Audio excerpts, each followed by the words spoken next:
without further introduction, we're gonna bring to the podcast the one and only, the Teawrex. Gamer. Yeah, what's going on? Hey, bud. What's up, man? How's it going? I'm all right. I can't complain too much. Yeah. I can always complain. That is very easy. Can always complain, but not today. It's less than normal. Oh man, complaining? That's never a thing. No one ever complains. Not in 2021, dude. Yeah. It's the year of TikTok dances. You can't complain when you're watching TikTok, dude. It's impossible. Yeah. There's no way. There's nothing you can do. The world is perfect. Everyone gets what they want. I get my serotonin daily. Yeah. Yep. There's no need to do anything. I think that sounds ideal to me. Just want to take a nap 24/7. Oh. Yep. You could go outside with no mask. Oh wait, that's 2019. Don't tease me. That's 2019. I'm sorry. No, you can go outside without a mask. You know what? You can go to dinner with some friends and talk about stuff. What's going on in your life? You know, conventions. Go to a convention. Yep, you could go to conventions. Better times. Man, how times have changed. Yeah, I don't know the last time I actually saw people that weren't a roommate. Yeah. In Lord knows how long. Mm-hmm. Probably since March, if not February of last year. Wow. I would I've seen maybe someone as a one-off once a month, but that's it. You know, I little quarantine pod. Quarantine pod.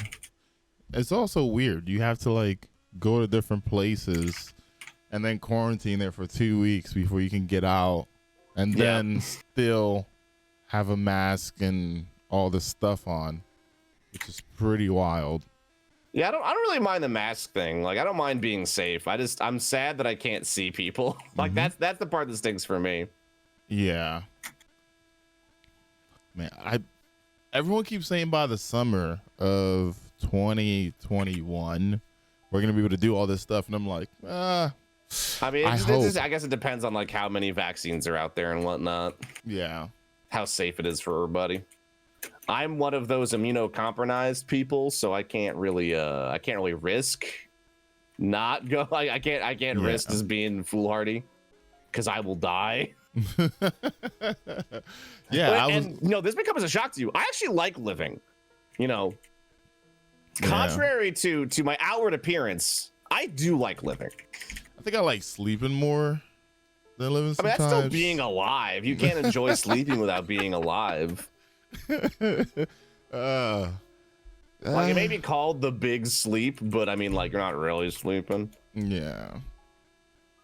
It's just, I think we were talking about it yesterday. There's PAX. It's going to be in Australia. And I was like, see, I would visit, but you guys have these deadly animal zoos. It's not just the corona. I'm just, I don't want to die yet. Yeah, exactly. Yeah, things like conventions, I feel you're going to have to adapt and evolve. Because, in the first place, even before all this, they weren't super... there was a lot of things they could be far better about. It's not it's on the enforcers for, PAX, but just in general, they could be safer for participants and everyone else.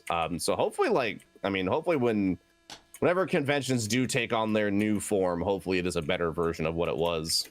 Not getting con crud will hopefully be much more of a normal thing. Yeah, I'm also hoping the GCX event and stuff like that we all go to. Hopefully that happens again. Things get back to norm. But I think the good thing about GCX is that it's a bit smaller than PAX, so we can have more space, right? Mm-hmm. To where there's gonna be some packed areas, but you can pretty much choose to be safe from others a lot of the time. Yeah. Line caps, all kind of stuff. Man, I do know that Washington. I forgot the phase that we're in. But I think we moved up the phase. Because it goes by how many people are hospitalized, how many people are dead, how many cases show up, and I think we're really close to like almost fully opening back up in Washington. I think. Like I said, until I have the vaccine, Yeah. I cannot really leave my house. Yeah. Do you think you'll try to socially distance at least somewhat forever? I mean, I don't think it's a bad thing. I don't know if social distancing, but like, one, I hope that this prevents people who are overly familiar from like touching me. Like, that's what I hope happens. I don't like to be touched. I'm not a touched person for strangers. Yeah. I'll probably wear a mask, just because of safety. And plus, like, I don't know, I think masks with like cool designs are fucking fashionable, dude. Oh man, I have like this mask. It looks like a puppy's face, and I have one for a cat's face. It's awesome. I put it somewhere. It's hilarious when I go out. You know, just even if you're taking out the garbage, sometimes you're like, wait a minute, I'm outside. What if someone like sneezed and it somehow traveled and it stood in the air? And now the only time I feel safe being outside without a mask is at 3 a.m. when I'm taking out the garbage and no one's around. Yeah. I mean, people always like ego people like, how come, get out of the house, go do something. Wait, no, I'm not getting out the house. All right. There's also a really cool, interesting thing too. There was a John Oliver piece. If anyone watches Last Week Tonight, most recently he did it on meatpacking, I think. And it talked about how like, so it was not an episode about COVID specifically, but it's about how we are creating environments for things like COVID to exist, and like that's an equally large problem on top of like the pandemic that we already have. But if we don't solve, like, maybe we shouldn't have all these animals hanging out in close proximity, that like we may have another, how many years down the line, big issue like COVID. Yeah, because I mean, animals aren't getting the vaccine, but I think we should be fine. I don't think people should be. No, it's about, so like a good example he gave was, do you know what Lyme's disease is? Yeah. So Lyme's disease is attracted when I forget which ticks get blood from, I think, a white-tailed rat, right? White-tailed mouse, something like that. But due to like a lot of urban areas pushing out wildlife, because you build a city, right? Like most animals don't live in a city because a deer's not gonna go to Central Park, right? So one of the few remaining animals is like, is it the white-footed mouse? Thank you, chat. The white-footed mouse. So because of that, if there's ticks in the area, more than likely they have Lyme's disease because the only thing they can feast on are the white-footed mouse. So it's stuff like that we are occasionally, with how we do things as humans on the planet, creating a breeding ground for disease. So it's less about animals catching COVID and giving it to us, but more that animals creating a new deadly disease and then giving it to us. Because we let people have tigers. Dude, I never heard about the white-tailed mouse. See, I just learned something today too. Yeah, I mean, that's why I like watching Last Week Tonight. It's nice. It's comedic, educational. It's great. Yep. Oh, by the way, did you want to tackle the hunt first? Sure, we can do whatever. I'm joining you now. I Right. was finishing a battleground when we hung out. Oh, yeah, you're good. But yeah, I unfortunately know a lot about Lyme's disease because my father has Lyme's. Yeah, you Had got or has. I don't know. I haven't talked to him about treatment for that in forever, so I don't even know if he has it anymore or if it has been resolved in some way, shape, or form. Gotta learn. What is the? Let me see here. I believe it's the octopus. Or one of the looking modifiers, fish. just say. So I can't check. All right, checking it now. Modifiers. We have togetherness, match game, overload, and a scorch earth. All right. Is it just Overload champions? There's barriers as well, actually. I'm gonna. I got anti-barrier. Okay, I'm gonna move over Already had it and loaded up. overload. Where is my bow? There it is.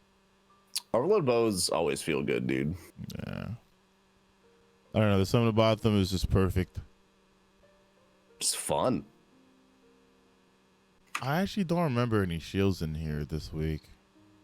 I might be going crazy, but yeah, I don't remember seeing any shields whatsoever.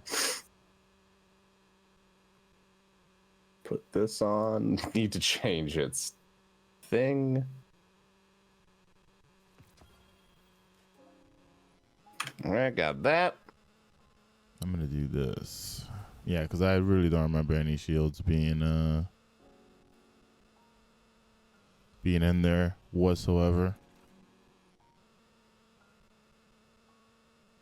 I think it was a it's bug. mostly arc, isn't it? Yeah, I'm pretty sure it was a bug. I didn't see any shields when we went through that earlier this week. Oh, really? Like at all? Well, wow. Yeah, because Nice. normally the Shanks are supposed to have solar shields, but the Shanks didn't have any shields. I feel like that's just bugged. Who knows?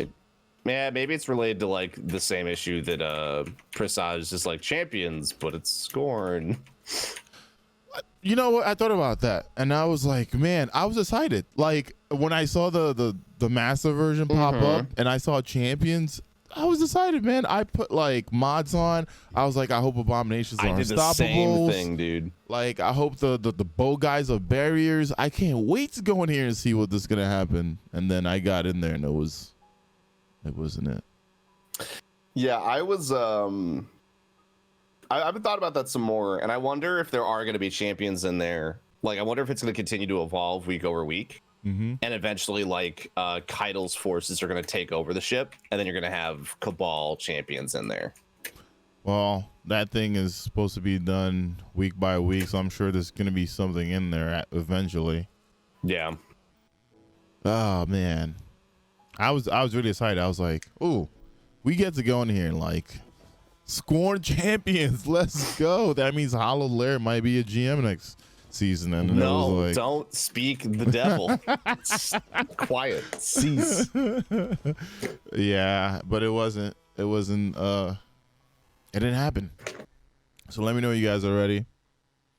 I am good now. All right, launching it. All right, so I think it was like 2 weeks ago or 3 weeks ago. I remember Mr. Joe himself, Goroff, was like, the game is about to change and is going in a great direction. And everyone, I was like, man, you know what? I play with this guy all the time. He's right. Something good is about to happen. Everyone's like, whatever, it's Destiny. Like, they always get our hopes up and then they crush it. But after reading the update this week, I think it's going in a good place. What do you think? Yeah, I definitely, and I guess maybe this is a controversial opinion, but like, I always think Destiny's been improving year over year. It has like, pitfalls, but most games, especially live service games, almost always do. And I have personally felt like Destiny has done it as good as it can to not repeat the same mistakes numerous times, with some minor examples, or some minor, what is it called? Exceptions. There we go. You know what it is too? I like Trials would be the one I would mention. Oh my god! They keep trying, but but you know I what? think there's some point, I woke up today. It was like Trials is disabled. I was like, ugh. But here's the thing: they're at least willing to try, right? They're at least willing to exactly. Be like, they're not giving up on the game like everyone always assumes that they are. Yeah. They're willing to experiment, and they're willing to get backlash from the community, even if it's like, even if it's something crazy as like sunsetting and then like taking it back, right? People are pissed. Oh my god, I lost this gun, I lost that gun, and that's understandable. But at the same time, it's something they had to do, right? How do you know if something works if you don't try it out? So, it happens. It happens. I actually feel like them reneging on how they want to handle sunsetting is not a good thing, personally. Like, I think that there hasn't been enough time for them to figure out if it worked or not. Yeah, and that's kind of how I feel about it. To where it very much still could have been a terrible decision, right? Like, I'm not going to say that sunsetting is immaculate and uncritiquable. But I think that they've just started ramping up their hiring process, and now they're hiring even more people, right? So it's like you didn't have a chance to let those employees even attempt to develop the gap that old Levitt's being gone was leaving. So now my fear is we're going to have more like mountaintop recluse situations in the future. Or alternatively, like, what does this mean for Warmind cells? Are they just a permanent part of the game now? Because like that doesn't excite me either. Well, they also said they're going to be looking at some tuning. And my thing is, sunsetting was neat, but it was also, at the same time, the armor sunsetting didn't make any sense, right? I would agree with that. You're taking away, you know, weapons that are really strong that like people won't use all the time. But armor didn't make any sense to me. Just because every season now I have to go and get new armor that's going to replace what I already put together. And mind you, RNG is also something in the game where I'm probably not going to see that same armor ever again, or maybe not even something close to it again. So when I saw that, I was like, cool. And the weird thing is last week I was we had that on and we were talking about, how do you feel about this like tedious grind of grinding 50 levels and then 10 pinnacles just to get back to doing what you were doing last season, like just to play trials, just to do grandmasters? I felt like I was a guinea pig in a little hamster wheel doing the same thing every season. So the light change thing was pretty nice, just going up 10. What do you think about that? I mean, I think it's a great decision because although I don't think it solves the problem of vertical progression being busted, like I think it does remove a different problem of at least feeling like it's a chore, right? I didn't feel like getting the 50 power was difficult because I could do it in the first week, but I didn't enjoy it. Like it didn't add to my gameplay experience, right? So at some point it's like, well, why am I doing this? Like, why not just remove it? Maybe it was also antiquated, you know? It was also like the way that we got the 50, right? It was like the same thing. Go play comp, go play Gambit, right? Like, you know, those are modes that most people don't play unless it's the first week of the season and they're just trying to get in and get out because they need their light level. Because I know a lot of people don't want to play Gambit, even though there's a bottom dollar there. They'll play a few matches because they want that gun, but they're not going to like commit to playing Gambit, you know? And Gambit is a whole nother beast on its own. I don't know how they're going to figure that out, but you know, now when I go in Gambit, I play for what it is. We win, we lose, we lose. I just want one team to kill the Primeval as fast as possible. you know what's interesting? I think Gambit's a perfect example as to why sunsetting, I think, potentially is still going to be a conversation going forward as maybe an important component of Destiny. Because we're actually having that same problem again we had right before season of the Drifter. Guardians are getting really, really strong again, which before I'm crucified because every time I mention this, I was like, well, I like being strong. I'm like, I get it. But think about it from the gameplay perspective of a developer who has to design content around a super OP Guardian. How do you make it challenging? And then you get unfun content like The Reckoning, you know, like Tier 3 Reckoning, where it's like you have to run a very specific way. And if you don't, it's immensely more difficult, you know? So we'll see what happens with it, but like I don't want them to nerf the new Titan Thundercratch exotic, but like it's an example of problematic sandbox issues permeating throughout different playlists, right? Yeah, but I don't think that super needs to be nerfed or the chest piece. The reason why I say that is because the Hunter has something like that. So there's the Warlock. Now the Warlock with Geomags is actually, I mean, the output is better, but the timing is shorter, right? So like a Titan can just go and slam and be done. The Warlock, it takes a while for that to ramp up, so that makes sense. But like I said, I'm not saying it should be nerfed. I'm just saying that it's an example of a lot of stuff coming together at the same time. And I'm pretty certain that it is stronger than either of those, simply because you have the thing where you can damage yourself this season, right? Yeah. And when you're low on health, you can do more damage, resulting in nutty numbers. Mm-hmm. No, So it's I'm really pretty curious. strong. It's definitely pretty strong. But that's another thing too that I like about the artifact. The artifact stays around for a season, so Yeah.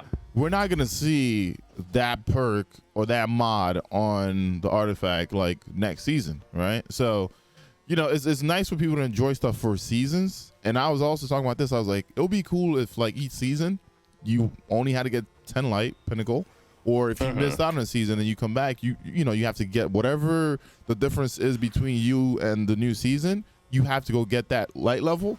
But the main thing is the artifact changing. It should be the focus of it. You know, like leveling up the artifact so you can unlock the things for the season because it's tied to that season. You know? Yeah. And dude, they come up with a lot of like crazy cool things on the artifacts. Yeah. I kind of Like, miss. I completely agree with you. I don't know. I guess I feel like I just see the future all the time with how people are going to feel about, or what the future of a lot of the things in the game are going to be.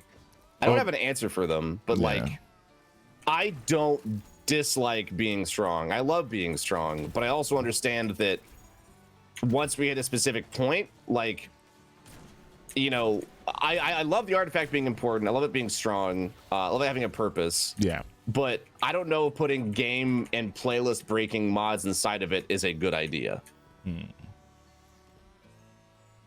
I don't want them to not experiment, but like, I think that there's got to be a point, right, where we kind of talk about how, you know, we all love our power fantasy, but then I think, do we want the game to be about power fantasy or difficulty? Because I don't think you're gonna have both.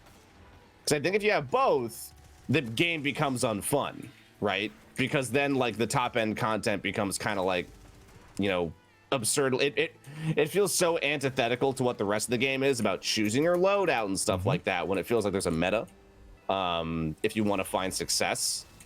So I don't know, it's stuff like that I think about a lot, and I don't really know what the answer is. There's a lot going on every season in Destiny.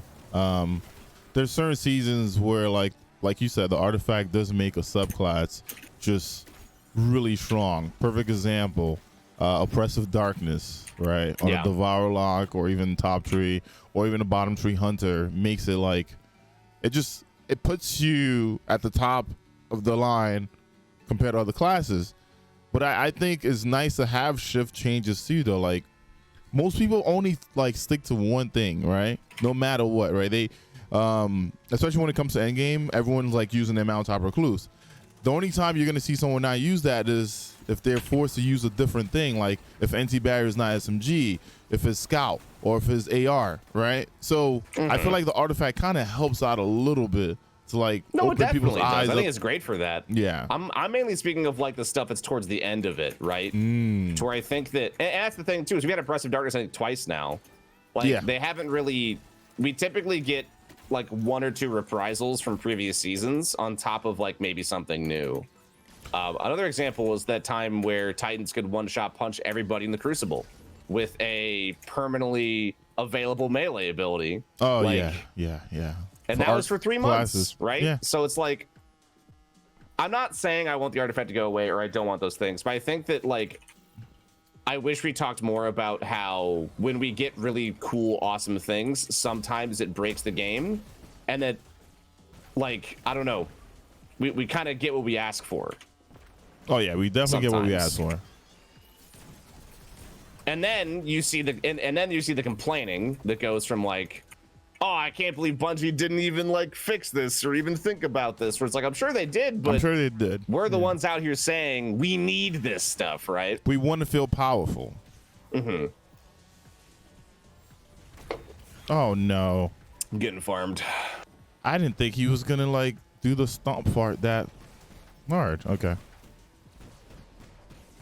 But yeah, I'm all for us being absurdly powerful. But like I said, I think that it creates an issue where there isn't much difficult content in the game. Which isn't necessarily an issue, because I think that you can have a very strong, powerful game with like, you know, a beloved audience and stuff like that, with fun story and gameplay elements and things to chase, without creating something that's absurdly difficult. But I think that there needs to be somewhat of a commitment, because I feel like that's kind of what Warframe has done. Warframe is like, all right, you know, it's pretty hard to make something that's absurdly, you know, difficult for most players, because you can kill a planet in 2 seconds, right? Yeah. And they've created some stuff for Endgame, but for Universally, the game is about the power fantasy, like through and through. That's like what its #1 objective is, in my opinion.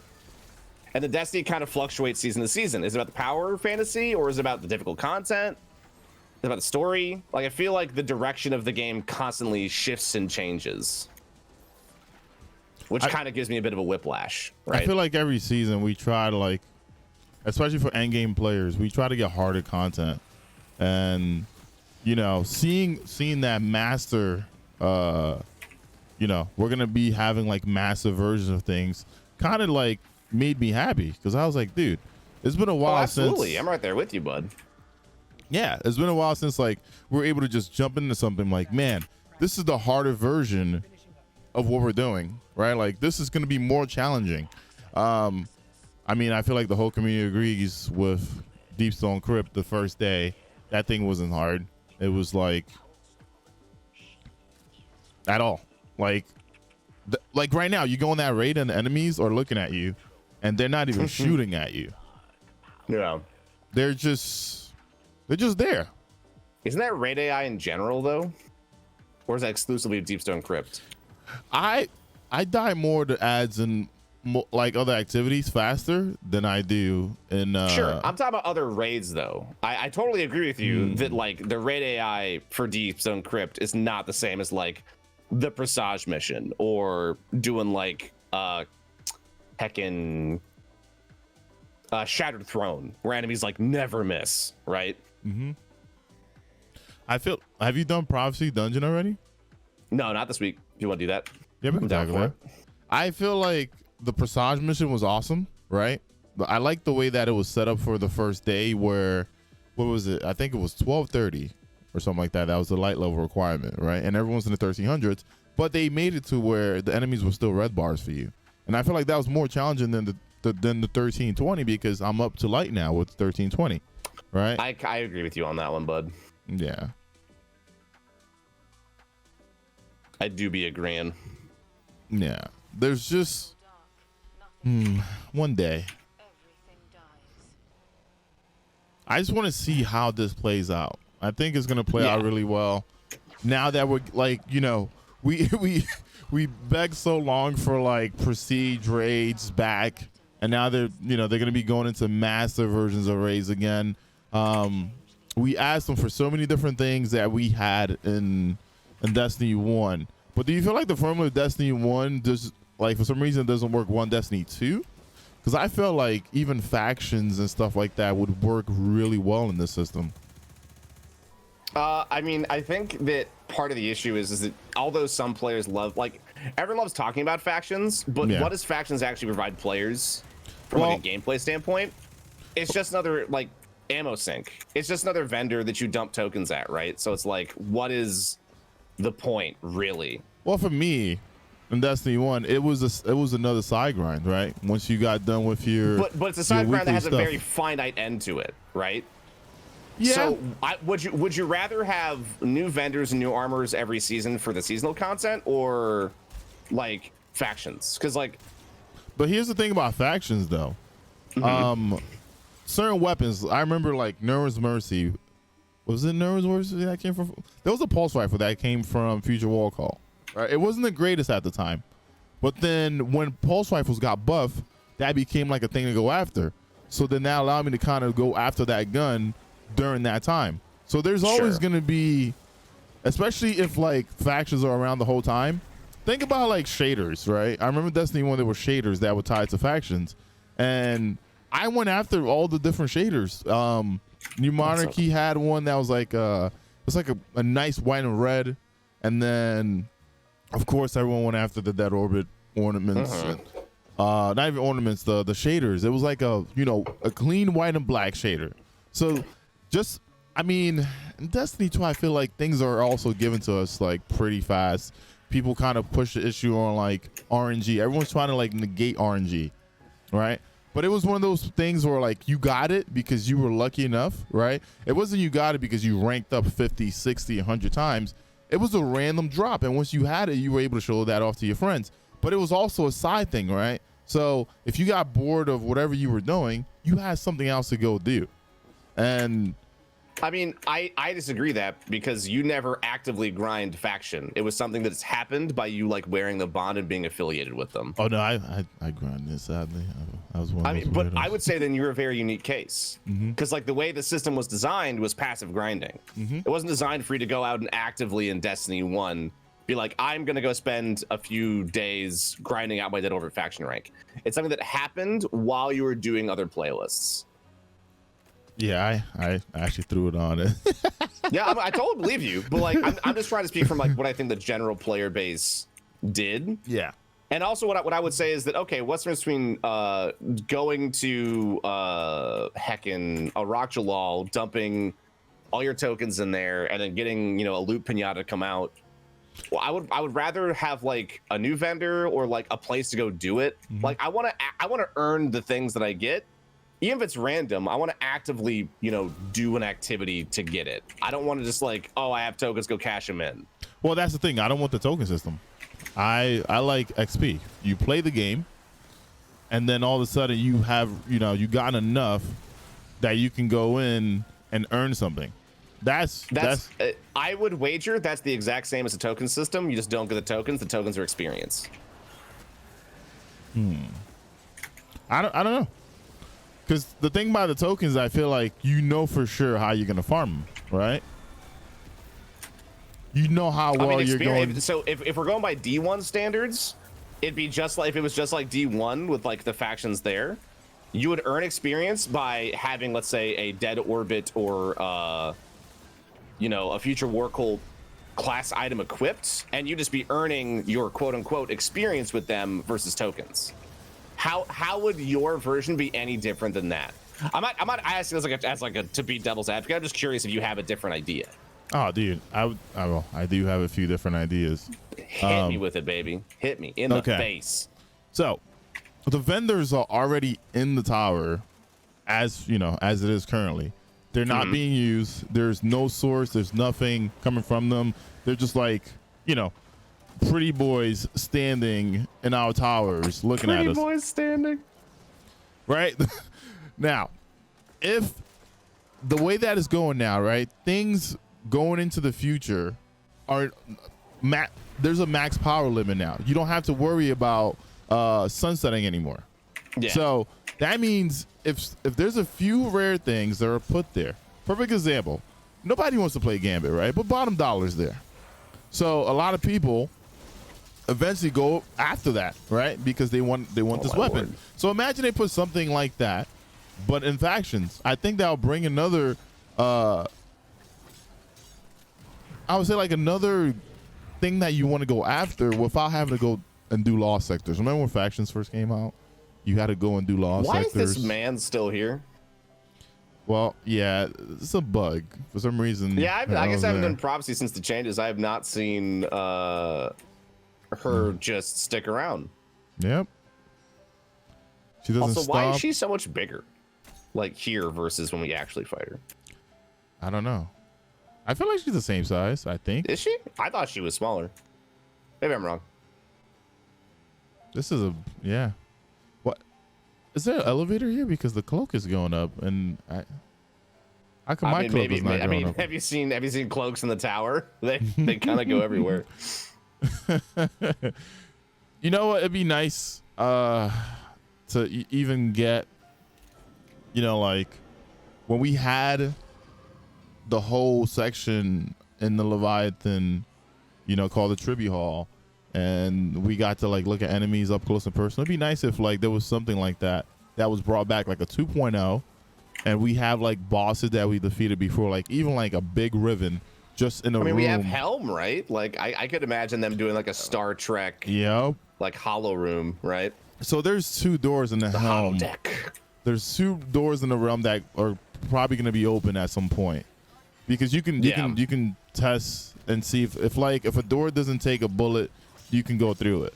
So there are 2 doors there. Slapped. And I'm hoping like that we get something like that again, like a tribute hall. I really hope so. I mean, they said that Helm was going to evolve over time, so I wouldn't be super surprised if that was the case, you know? Yeah. I hope so. I lived in the tribute hall. Like, I tested a bunch of stuff there, especially when you don't know for sure if something works properly. You can then create scenarios. And that being taken away from us was, I wasn't a huge fan of that, to be honest. Yeah. I'm also hoping we might see Callus at some point. He's like, hey, here's your tribute hall back for all the bright dust and other things that you put into it. I'm sorry I had to leave. Wait, oh, that's right. You could have spent bright dust, could you? That's right. Yeah. Yep. I think that was a way to basically get the community to like use a bunch of the stuff that they were stored on. Yeah. You know.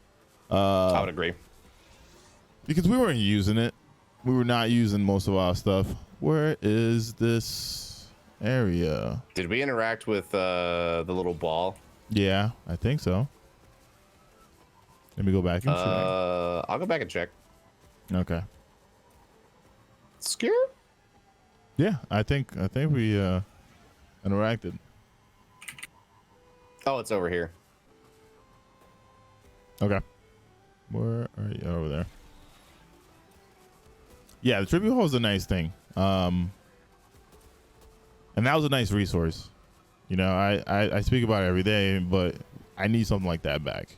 Like, truly need something like that again in the game. It was a nice quality of life change. And I know that there's going to be more quality of life changes with the whole Transmog system coming in. Yeah.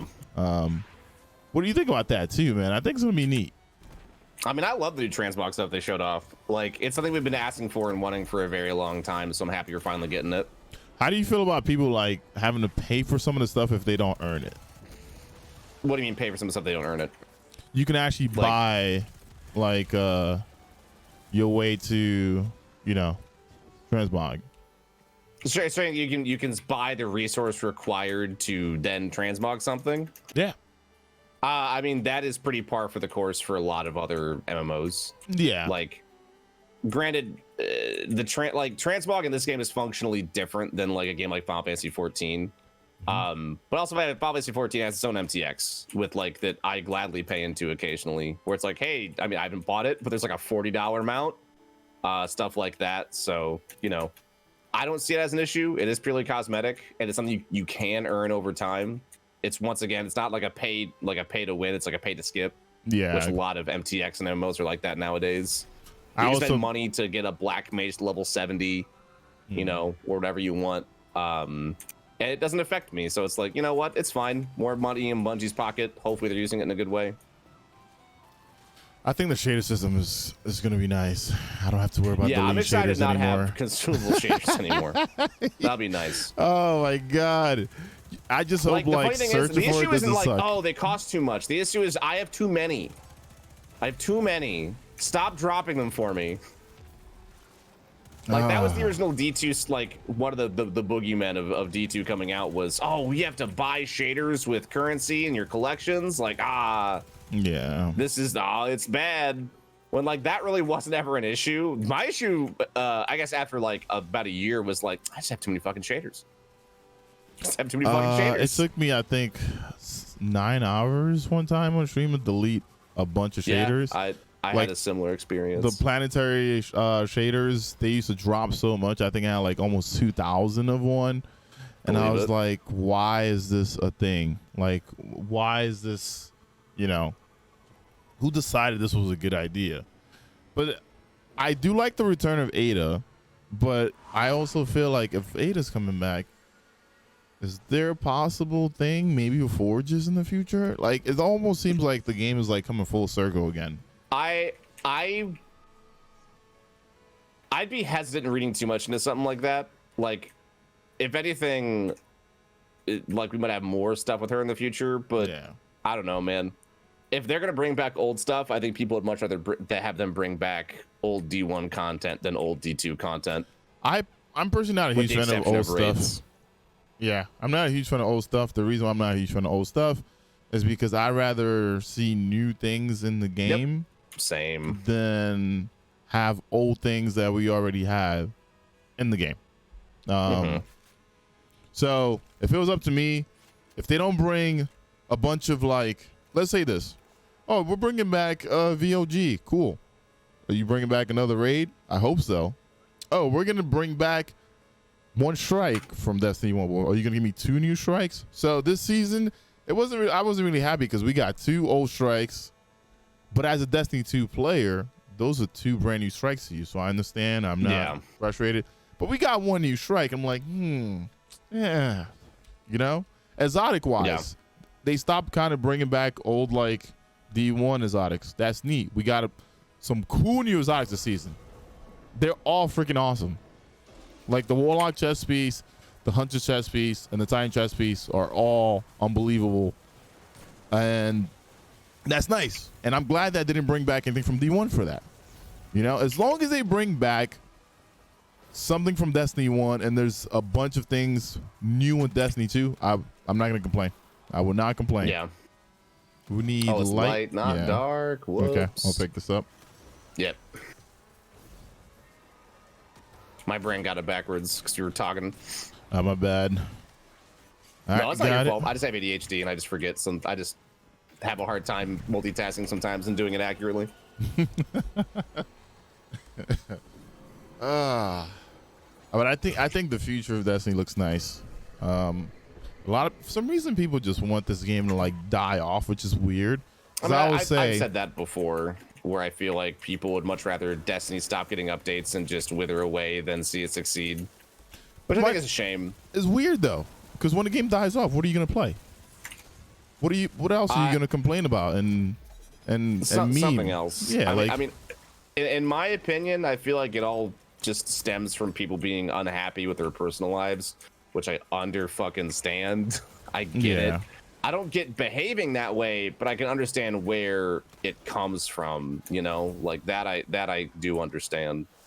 But yeah, I don't know, man. Like, I think that part of it is like, I think that with Destiny and other games too, but with specifically Destiny, most of the echo chambers that exist with Destiny are negative ones. Yeah. And like echo chambers exist everywhere. It's either to reinforce your negative or positive values of thing. An example for positive would be like on Twitter, like, you know, K-pop stans. Like they are an echo chamber of positive reinforcement, which I'm not going to comment if that's a good or bad thing, but like it's more than just people being negative all the time. But with Destiny, like the Reddit, you know, Twitter, social media aspects like the Discords historically is filled with much more negativity, and unfortunately a lot of it's not ultra moderated too, so a lot of stuff that's blatantly untrue gets to exist and be spread around for a long time, and then because of that I think that the community sets itself up for failure a lot and for disappointment. So I don't know, I feel like it's a self-fulfilling prophecy a lot with the Destiny community. My thing too is like a lot of people love to give input on the game, and I'm like, that's cool, that's awesome. You want to give input because you want the game to be in a better place, but have you ever made a game? Because I feel like the person that's making the game is way more qualified than you are at actually making a decision about it. And then we don't know the whole you know, corporate structure and what, you know, like what their goals are. So you can't sit here and be like, you should do this because I want it like this. I don't think that's ever going to work out. I think it's like a childish mindset, because at the end of the day, they have a goal that they need to meet. And yeah, sure, this person wants to create awesome things, but they also have a demand that they must meet when it comes to investors and the corporate side of things. Yeah. Well, I mean, they don't, I believe right now, have any like stockholder investors to worry about. Yeah. I think the only thing they have to worry about is the investment that was it Tencent gave them for their other IP, but I don't think that's Destiny related. And so the feedback is There's also a lot of crappy feedback too. I think that the biggest issue with a lot of people, a when lot they of give selfish feedback, feedbacks. No. It's not even that. You can be as selfish as you fucking want. I think that people don't know how to say, I feel, I want. They speak in platitudes, which is a lot harder to discern good feedback from. So like when someone says, I feel like Trials is unwinnable for me, that feedback has value, right? Being like, okay, why do they feel they can't win in the Trials match? Is it because of the meta? Is it because of the matchmaking? Oh, they're a solo player, so they feel like they have to go in LFG and they go against stacked communities, right? Yeah. But a lot of people will talk about a problem and then suggest how to fix it versus just like explain their frustrations. Why they feel like that, basically. Yeah, and that it's like if someone came out to me saying like, hey Sam, do this and this on your stream. Like I'd be like, well, no, I'm not gonna do that because like you're not giving me any reason why. But if someone says, hey Sam, I feel like your use of this term on your stream, it doesn't make me feel good when you say this word. Yeah. Like maybe a term I don't know that is derogatory that I use in a flippant manner. That's actionable feedback versus saying, hey Sam, don't say blank. Well, I don't know why I'm not supposed to say blank, right?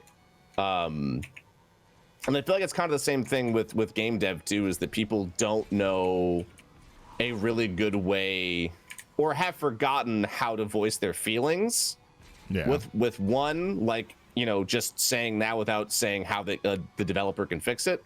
And then two, without, you know, insulting somebody else in the process. So there's basically no reason behind what you're laying down. Oh no. Well, you are the dead. Yeah. It's just, I don't know. Sometimes you're up there too.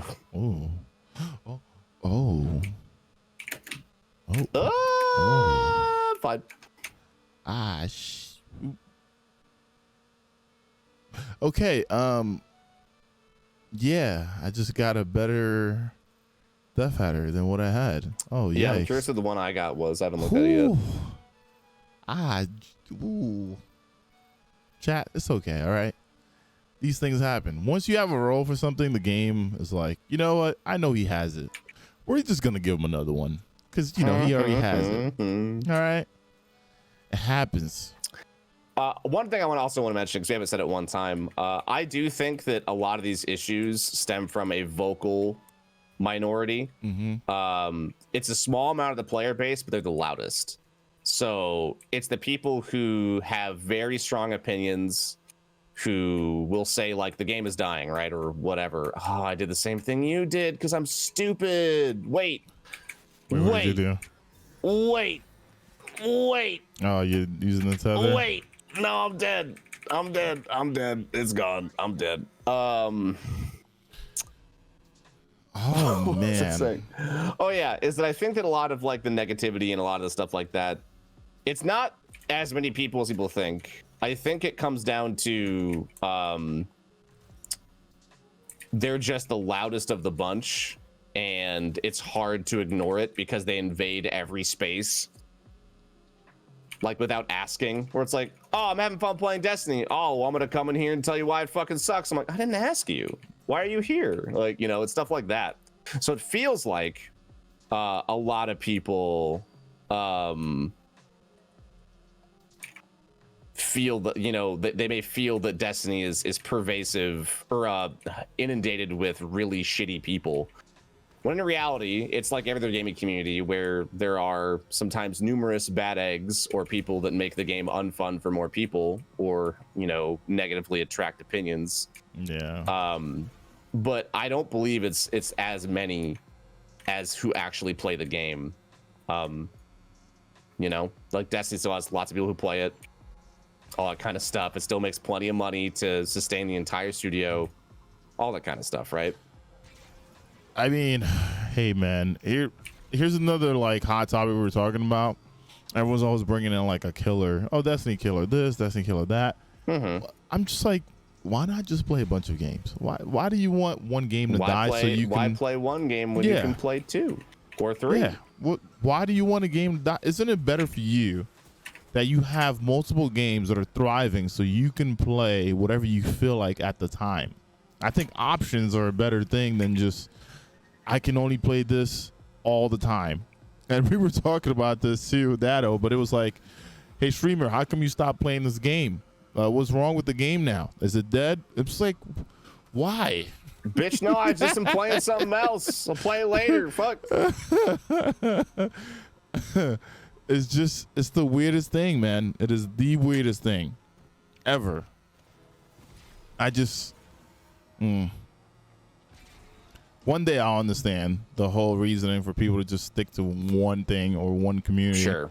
When you can be part of a bunch of different communities, especially not just on Twitch, but in the video gaming world in general. I mean, I personally do feel that gaming as a whole is a good place. I think that the big hurdle that Destiny, fucking Call of Duty, whatever game you want to think of, needs to jump over is I think that we need to be a lot better about policing our own spaces to make sure those toxic individuals don't get to just, dig in and exist, that people have, opinions that are damaging to others, or if they're just needlessly cruel, that they don't get to be in those spaces anymore, right? Yeah. Because I do think, like I said, I think that there's way more people who love gaming than people who just want to shit on it all the time.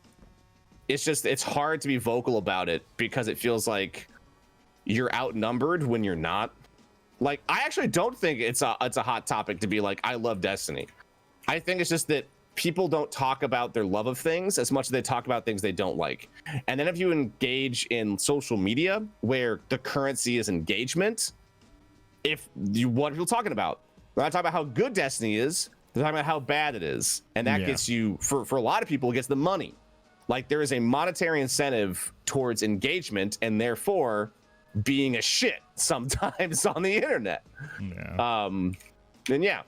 So that's its own separate topic. And it's just crazy that people don't praise things when they're thriving.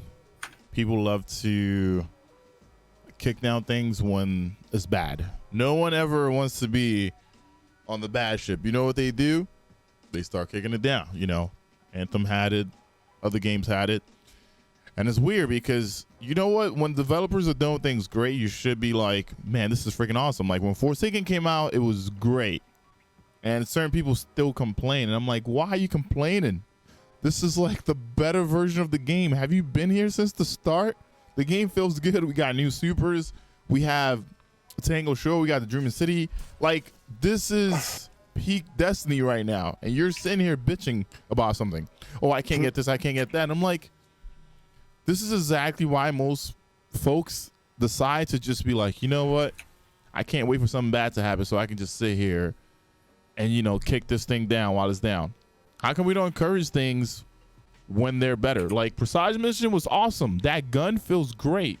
Yes, the hipfire is insane for the masterwork. But don't we want cool things like that? Like, I don't get it. I don't get it. Also, I think $10 for seasons is a fair price. No, I think so too. You get what you pay for. It may not be what you want, but you get what you pay for. Yeah, it is. The cost of it is way better. Now, can we go back to big DLCs and stuff like that? Like Destiny? I mean, I would love something like that. Is it possible? Probably not. So this is what we have to work with. So like, you can't just sit there and like, be mad about it. This is what we have to work with. There's literally nothing you can do about it. So if a season, if you don't enjoy a season, why not just, all right, cool. I'll see you guys next season. I know this one is about 3 months. I'll have my $10 ready for the one that I want to play. It's that simple. Or maybe I'm just going crazy, but I feel like it is that simple.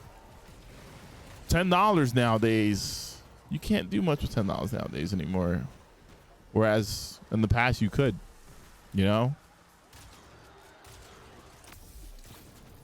Shoot, going to a movie theater costs a lot, even if you're going by yourself, without a date, with no one else. Getting there. Wait, you got a movie still? What's that like? Please tell me.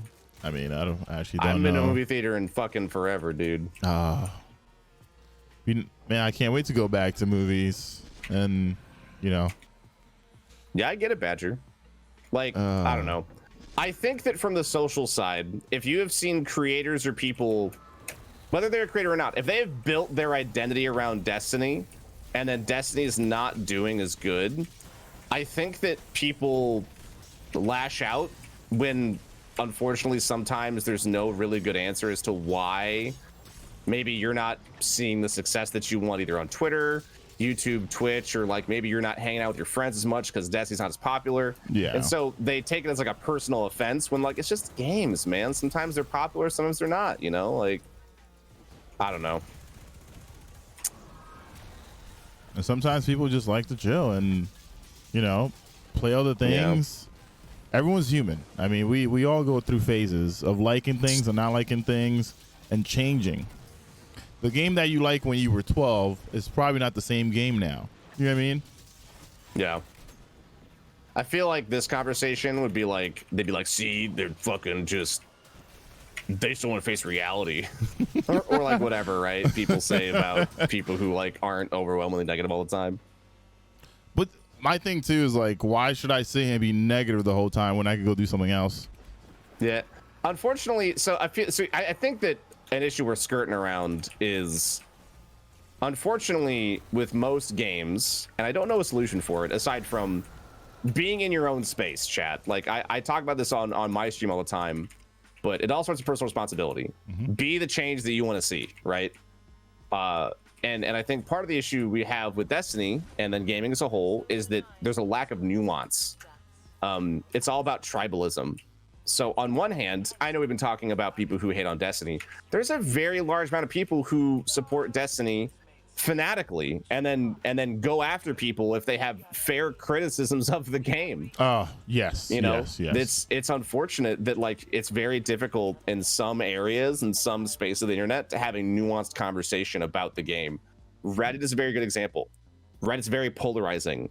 There is a good amount of posts that say this is the greatest season of all time, I love it, and then 2 posts down, this is the worst season of all time and I hate it. Yeah. And they'll have like almost equal amount of upvotes, sometimes simultaneously. It's like there's just 2 camps. It's tough, you know. You don't like Destiny? Go back to Fortnite then. Well, I don't. What? No, that's not what I'm saying. Oh man. Another cool thing about even that is people always talk about, oh, the devs aren't listening, they don't care, blah, blah. And then I go back to like, I just read the dev update, right? They're changing stuff. They're adding weapons to each pool. One cool thing was when they first introduced the whole gilded system, it was just going to be like a thing where like you gilded and then it reset. Now it's gonna stack up, so you have it like ×1, ×2, ×3. I actually still have a concern with that. Does that mean that because of how grandmasters function in the game, that you're only going to be able to have Conqueror for like half of the season every season? No, I'm pretty sure you'll have it, but you're not going to be able, like, you have to go back to the, what is it, like the old I forgot the name of the Triumph page thing. The legacy Triumphs. Legacy one? Yeah. To choose the gilded one? No. So. Yeah, so if you go to the legacy one, you can put it on because they have the old Conquerors and the old Flawlesses there too, right? So you can put that on. But the thing is, we don't know if gilded's going to be the same way or not, though. That's true. So my hope, if gilded's supposed to be how many times over the seasons you've done it, is what I hope is that you're allowed to keep the gilded Conqueror until Grandmasters come back. So you'll have like a little bit of leeway to have the full 3 months or like the max amount of time with it. Yeah. Because folks with Flawless and whatnot get more or less like a full 3 months if they get it, you know, right out the gate. But if you get Conqueror right out the gate and, you know, it removes the gilded spot of it when you enter a new season, that means you're only going to have like half the season where you can wear it. So that's what I hope. Well, we're gonna have to see. I truly don't know, but I think it's neat that they also took that feedback. Like, okay, cool, that's not how they want it. They wanted to show like, hey, I gilded a bunch of times, and then with crossplay coming, that was another like, that was like another big thing for me because we were all wondering how that was gonna work out. Yeah. whether people are going to be able to opt out or opt in, and it's kind of neat. So if someone really wants to play with PC players, they're gonna have to join up on someone who is a host on a PC lobby. So I don't know how many people are gonna want to play in PC lobbies. I'm gonna be honest. I feel like I don't agree with that decision personally. I feel like crossplay should be just either it's on or it's off. Like I think that having it be I feel like it defeats the purpose of having crossplay if people are like, oh, I gotta turn it off. Like, I don't know. And I guess the other concern I have is that I don't know how the matchmaking is gonna work for it. Yeah. So let's say you have if you have people on console going over to PC, that's gonna bolster up those queue times because you're gonna have more people in like the quote unquote PC hemisphere. Is that gonna make console queue times worse? Like, it's things like that that make me think about, is it better having separate pools and more buckets? I don't know. That's just like without experiencing the system. It's just kind of my thoughts on it. We'll see how it goes. I just know that a lot of people are not going to jump onto a PC host. I do agree. I do agree. Yeah. And now, like, I was thinking about this too. I was like, this doesn't really seem like it's going to be crossplay because it seems like it's going to allow console players to play with PC players, but PC players are really going to be like joining on to And that's why I said that I think it's maybe not the best decision to have it be like an opt-in situation. Yeah. Because then, like I said, to me, I don't feel like it's crossplay.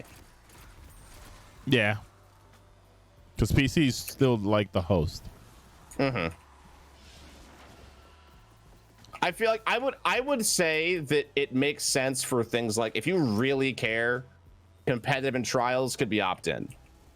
But I guess the way I see it is I remember, so I've mentioned Final Fantasy 14 a couple times. So there's a man named Yoshi P, more or less runs the game. Talked about, I think, I wish I had the article on hand. Microsoft wanted to have their own Xbox Final Fantasy 14 servers where only Xbox players could play with other Xbox players. And they were shot down saying, we'd rather not have Xbox as a platform than have it be separated from the rest of the people who love our game.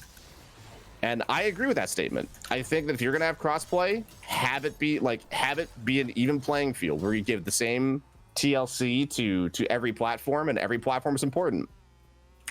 But I think the idea of separating them makes me feel like it's not. So, but I feel like there was also like backlash from the community. Like on Twitter, I seen people saying, "Bungie, please! I'm seeing all these cheater clips. Please don't make us like not be able to opt out to playing with PC players because this looks terrible.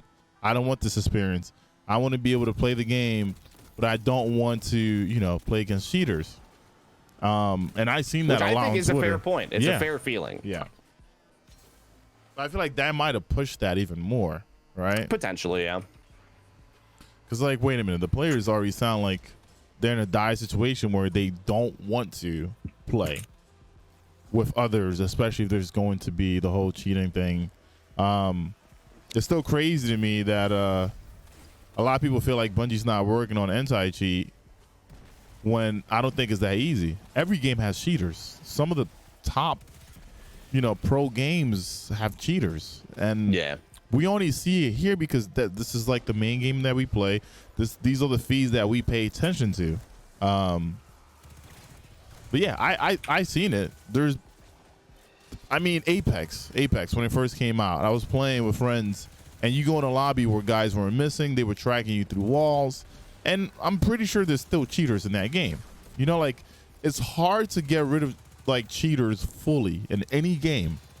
I don't think there's been a game like even Call of Duty. What was it? They banned almost like 400,000 people or something like that. It sucks. It does suck. But people are going to continue cheating if that's that's their thrill. That's how they enjoy the game for what it is. It sucks because that's not how I want to enjoy the game.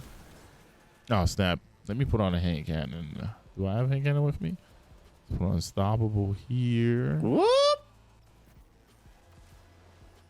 Halo MCC has no cheaters in matchmaking.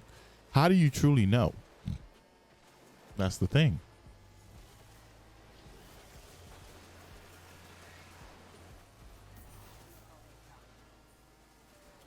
Oh, wait a minute.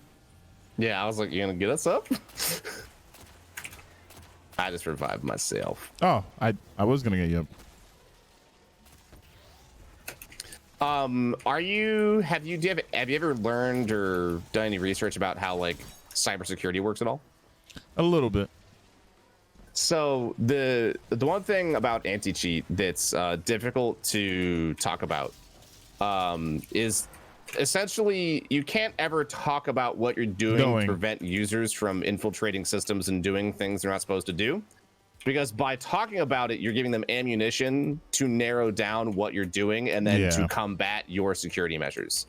Exactly. So for Bungie, they're in a tough spot to where you can say pretty much vaguely at best we're working on anti-cheat. Well, how? I can't tell you. You know, because if you say so, you give people a little more knowledge, a little more in. And it's an arms race, right? To where you have to somehow outdo the cheaters or outthink them, and then whenever they come up with something new, find a way to combat it.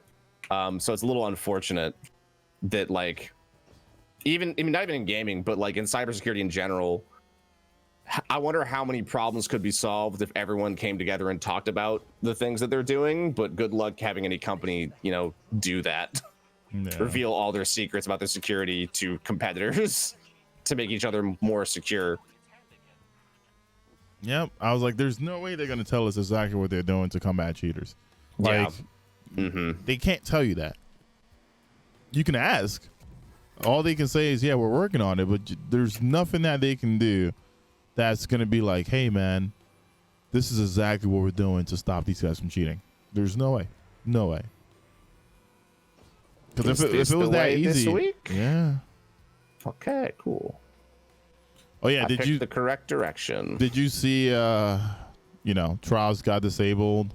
Because apparently people found ways to. They found ways to basically very efficiently win trade. It blows my mind. Mantle. Fuck. It blows my mind that like something.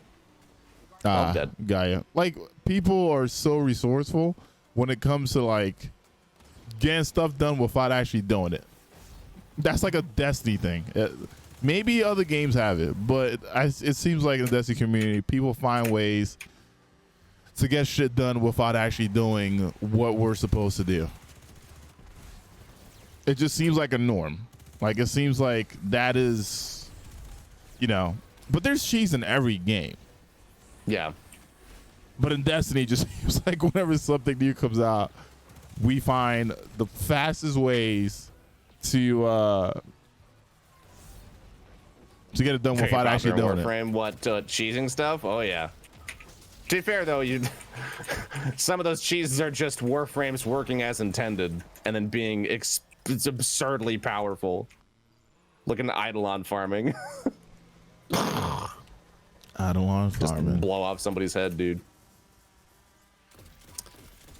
I think if there's one thing I've been trying to be better about, and I'm not always successful, I think as a creator, and maybe this is more creators as a whole, I think there's got to be a point where we stop giving those people as much attention as we do, because it doesn't benefit us to talk about, you know, how people are being negative at the game or what they're doing. Yeah, all it does is give them more exposure, which is the whole problem in the first place, is this engagement culture. That it's not about saying things that are right or accurate, it's about getting clicks and being heard. And that's it. So I've been personally trying to be better about, you know, giving my criticism, like, once again, personal responsibility. I'll say my opinions, I'll talk about things concerning me, but things concerning other people, don't care. You know, I got other shit I'm doing in my life, and it's not. I'm not going to spend a decent chunk of it talking about other people's opinions all the time. Or you know, hey, this guy's cheating, because we know he's cheating. No matter what you do, move on. Yeah. Like that's, and then go on with my day, right? Like,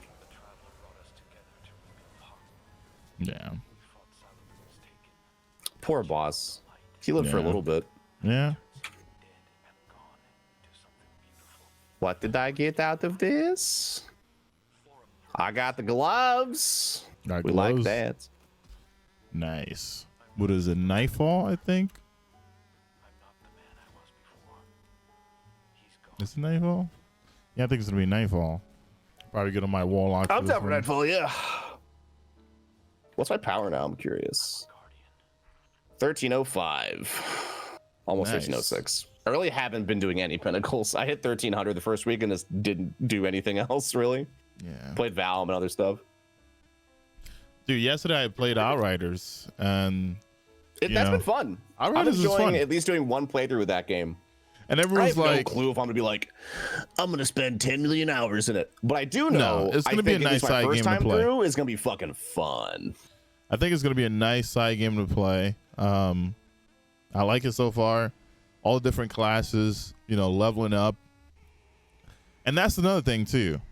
We were talking about killing this game. No, Outriders is not killing Destiny 2. Outriders is giving me another option, another choice, another game to play, another thing in my arsenal. I was talking about arsenal of things, but yes, that's basically going to be another thing where I'm going to be like, oh, nice. Hey, they're having maintenance. The game is off today. Oh, I can play this game. Would you look at that? Oh, there's nothing for me to do on Max Light. GMs are out yet. Oh, snap. I haven't leveled up my Pyromancer yet or my Trickster. Let me go do this. And that's what it's about. I never known anyone that like you went to their house and they had one movie in their whole case. They had this huge table. I only watched the movie Contact. Yeah. That's They the had only this movie I huge watched. table and it was one movie and it was a Scooby-Doo movie and there's no other movie in their house ever. That's fair, like I told you it's not Scooby-Doo, it's Contact, but okay, I understand. like what? Why? Why not have a bunch of movies? Well, because Contact is the best movie, EK. Is it? Like, Okay. Yeah. I don't know. I'm telling you it's the best movie. Even if you had like let's just say you had a porn collection. You're not going to have the same one all the time, are you? Yeah, it's called Contact. What is confusing about this? You know what? All right, if you just like one thing, good for you. I only watch one movie. You chose a bad example. Oh my god. Oh man. Imagine just one. Hey, what's your favorite album? Oh, there's only one. It's right there on that shelf, all right? There's only one album. There's no other albums I want to hear. Just this one. Ever. No other artists. The Just this soundtrack one. to Contacts. Just this one. Okay? All right? I don't want to hear anyone else. Like I said, I think it goes back to the tribalism thing, right? Like people. I'm not a sociology major or psychologist or anything like that, but I think there's something to be said about gaming for a lot of people is very special, right? Yeah. And if they find a community or find a place where they feel they belong in a video game, I think it then turns into a parasocial attachment to that thing. So like with Destiny, for like the really big diehard fans who like go after people who don't like Destiny, it's because they're really protective of the thing that makes them feel special, the thing that gives them joy. When like, they don't understand that someone criticizing the game or not liking it isn't an attack on them, but it's hard to not see it that way, right? Another example is, if you want to have a personal one, if someone doesn't like my show, I have to understand that doesn't natively mean they wouldn't like me as a person. Even though my show pretty much is just me talking. Mm-hmm. I am a little bit different in person, and I also like to think that putting on a show is different than being a human being. So if someone gives me fair criticism, I want to make sure I understand that they aren't saying that, hey, Teawrex, Sam, you as a person are garbage, and you need to be better at Crucible. Like, no, they're just telling me to get good at a video game, right? Yeah. It's not a personal attack, but it's easy to see it that way. So I think that when it comes to some people, whether they hate the game or they love the game, I think that the tribalism makes him think that, oh, I can't like Outriders because Outriders might make my game less special. You know, it's kind of similar to how people feel about gatekeeping other communities, is that they have an intense fear that being more welcoming or having more options might make what they have less special.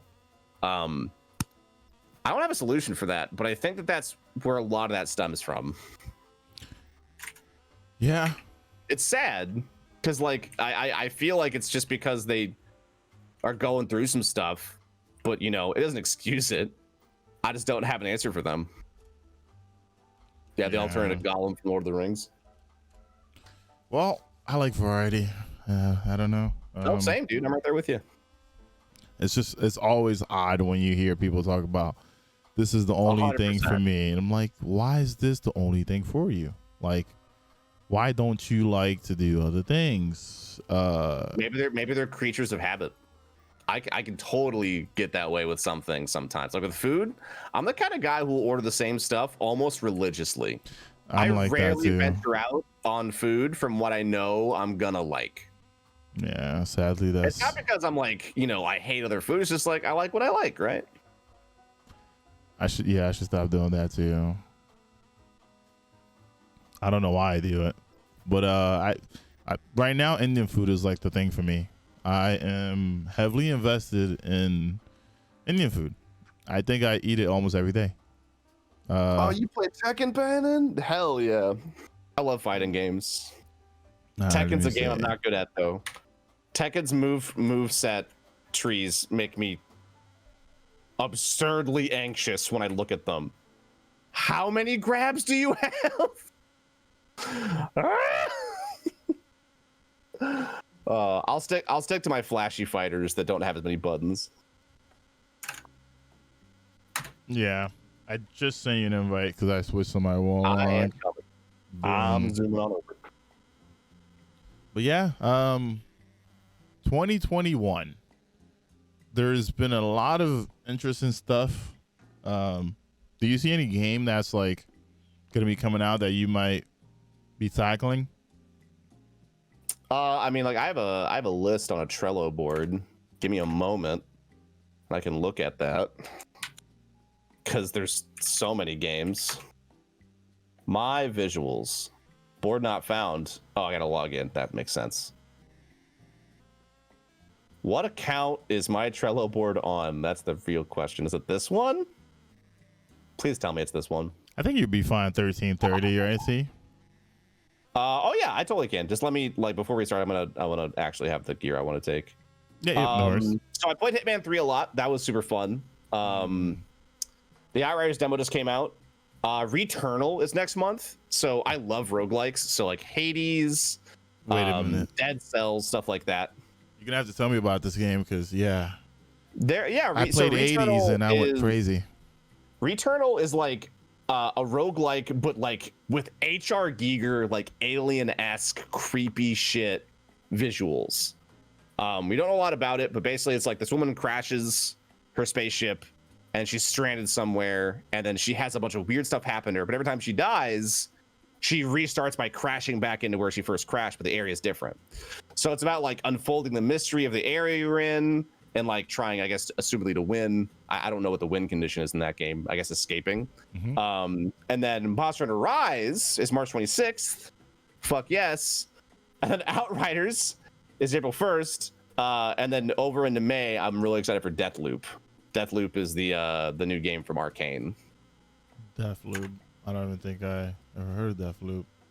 Do you just not watch like State of Play or anything like that, or like E3? No.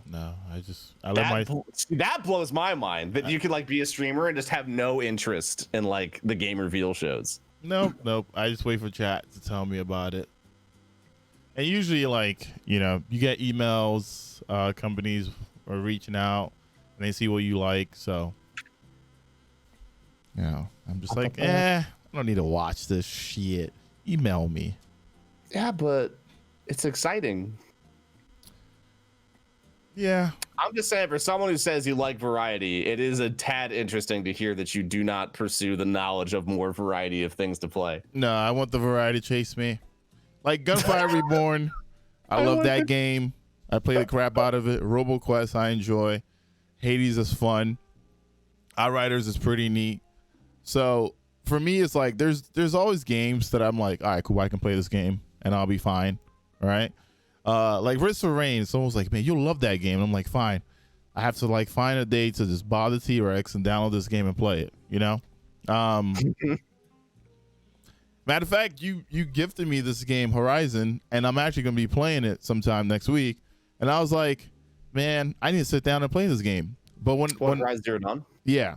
But when it first came out, it had so many issues, and I was like, on PC its performance was subpar. Yeah, and I was like, I don't want to jump in here and have a bad experience. And Sassy was like, just wait. If you wait long enough, they'll fix a bunch of this stuff, and then you can get in and like have fun. I was like, cool. So like, yeah, I'm gonna try this out next week and see how it goes too. But most of the time, I'm like, new game. Like Anthem, I tried the beta, and I was like, this is a terrible game. I don't want to play this. The hell's going on? Am I gonna have to like fight a spider in a cave all the time? No. So I didn't really like. I was invited to some of their stuff, and I was like, I'm sorry, I'm not gonna make it. It's just it didn't draw me in, you know. But people kind of liked it. The flying stuff was cool, but besides that, there was nothing there. You know what I mean? So there's not too many things that draw me in as much as like Destiny does. And there's times where I'm like, okay, I'm tired of Destiny. Let me go play Warframe. Because the funniest thing is, I believe you and Macho got me into Warframe because I had a sponsored stream for Warframe. I played it. I had 2 people from chat join up on me. I didn't know what the hell was going on. I played 2 hours, then I got off. And I would say like 6 months later, you're like, man, try it out again. And it was different. I actually learned what was happening because it is so hard to get into that game as like a new player. You don't know what the hell is happening. Absolutely. There's so much heavily on you having people to help you understand the game. Yeah. It took a while. Had a guy named Rake Duel, and he played the game a lot, and he jumped in chat, and he kind of what? No, we're good. I had my keyboard on the wrong PC, and I was about to jump off of a map or jump off the map. Oh no! I fixed it. It's fine. But yeah, it took me a while to learn, but then I was like, all right, cool. Now I understand this game. But starting out, bro, what? I didn't know what was happening in that game.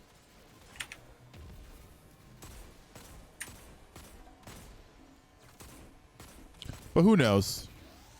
You know, there might be something out there coming out soon that's going to be like drawing me into playing more. But sure. After builds and stuff being put in this game, I enjoy it. And sadly, the only thing that like gets me excited to even play the game a lot is like Grandmasters, because they're a bit challenging. And it sucks that it's artificial challenge. It does suck because, you know, it's just because enemies hit harder and you have to be optimal. But besides that, there's nothing else in the game that gives you the same thrill. There's nothing else in this game that gives you the same thrill. And it used to be like day one raids where like you had to survive and you had to figure out stuff while you're trying to survive. So you were doing 2 things at once, surviving and figuring stuff out at the same time. Recently, it hasn't been like that. There hasn't been too many things. But also, this is from my standpoint, because everyone's like, oh, I don't play the game like that. That stuff is hard for me. And that's fine. I'm allowed to have my own opinion on how I feel like I should play the game, because we're all different. We have things that we like, and there's nothing wrong. Day one raids challenging? Well, the last one wasn't that challenging, to be honest with you. How long did it take you to complete it? I would say like maybe 12 hours. Like, you do realize that's fast. That is slower than most D1, if not all D1 raids, minus VOG. Like, I would argue that 12 hours is a long ass time, and that is difficult. But the thing about If it was easy, why didn't you complete faster? I guess is my counter argument. I'm not saying that you couldn't have had a harder experience or the enemy AI was very forgiving, but I guess the reason why I don't like the mentality of the day one raid for Deepstone Crypt was easy, because I think that people conflate easy with approachable. If it was easy, then like you would have completed it way faster. Like Wrath of the Machine was 2 hours. I don't even mean like easy. I mean like in terms of being like comfortable. You know, most like Destiny day one raids that I, you know, encountered or whatever, it wasn't like that. I wasn't comfortable. I always had to like be up on my, like, you had to be on point. You couldn't just like casually do things and not have to worry about like your back or ad killing you. You know what I mean? Like there was a sense of urgency. During this, there wasn't that much sense of urgency. It was more like, oh, I'm just like playing at the park with my friends. This is like a normal thing that we do. Whereas like most other raids, you're like your brain is on fire. You're like, if I mess up here, this is a complete wipe. Think about Spire and how much it took to just even like get to damage phase, right? And then the enemies being a little bit stronger than you. So it was like, I didn't feel that. And it sucked. You know, maybe it's my own fault. Maybe it's because, you know, I'm like, oh, I live in Grandmasters. A red bar can kill me within 3 seconds if I don't do something quick. Maybe it is my fault, right? Which is why I said everyone has I think that the term fault isn't correct either. Like, I think that the one thing that you nor I or any measuring stick for difficulty can ever account for is personal skill level and personal experience, right? I think what you're experiencing, not that it is the same thing, chat, just so I'm clear, it's a little bit like a drug addiction. You're chasing the dragon. You want to have that same feeling. But I actually know exactly what you mean about feeling very comfortable in day one raids where up to it, I get really nervous. But once I'm in there, now that I've done it so many times, I don't really get nervous during D1 or during day one raids anymore, because I have developed the mental, you know, awareness and I guess skill or tact, whatever you want to call it, to not be as impeded by difficulty and stress. So I would say that's definitely part of it, you know. And I think that's one of the things that you can't really ever track. It's something, and Bungie can't necessarily really account for it either, because it's different for everybody, right? But I think it's something that's worth mentioning, that might be part of the reason why you feel the way that you do. Yeah. Because I don't know. Like, I actually really liked the way Deepstone Crypt was. It was a very fair race. A lot of people had a chance to win. And then a lot of people still didn't complete it. A shit ton of folks who actually be very good players didn't even complete it day one because they couldn't get past Teawrex, right? So I feel like when we deal in platitudes of raid is hard or raid is easy, and then compare like clear numbers or times, it gets a bit nebulous. Yeah, but it's not even like clear numbers for me. For me, it's more of like how I felt while raiding for that raid. Like, you know, a champion comes out, you know, first room, right? Champion comes out, and like I just take him out like a piece of like he was nothing. It was like, especially being it, you know, a captain that like teleports, that hits so hard. You know, that captain wasn't as strong as like a captain in don't like Exodus Crash Strike, and not even as a GM, as a master. Those guys teleport so much, but this guy like just looked at me. He teleported, just looked at me. He didn't teleport again. You know, like it was just, I don't know. It didn't feel the same. It literally felt like he was there to just make me feel good about myself. But like I said, I think a thing that neither you nor I can account for is that, like, do you feel that way in GMs? Do you feel stressed out, or have you done so many now that it's like second nature? It's second nature in GMs. I would say that's the answer to your question then. That I think that, yes, I do 100 billion% agree that the enemy AI in Deepstone Crypt is immensely forgiving. I'm not gonna screw with that because it's just the truth. But I also think that your feelings of not feeling stressed, or you don't feel on edge, or you don't need to be on point, I think part of that is your skill level that has, you know, grown over time. Same with me, right? And I would say the same with their GMs. Now, would you say GMs are easy content, even though you're feeling very comfortable inside of them because you've done so many? I would say the only one that was like a little bit crazy was probably Glassway, right? Because there were, but that's the thing about GMs. There are times where you have to be on point. There's no like, if you fail there, your whole fire team's back to orbit, right? So then that becomes like paying attention to detail. But then once you start paying attention to detail, it becomes a lot easier too, right? The more you do something, the more you get used or get comfortable in a situation, the easier it gets. And I don't know, it's hard to like try to like get out of that mental state like, oh, I need this to be hard again. There's not too many things anymore that are like, oh man, this is too hard, I can't do this. Sure.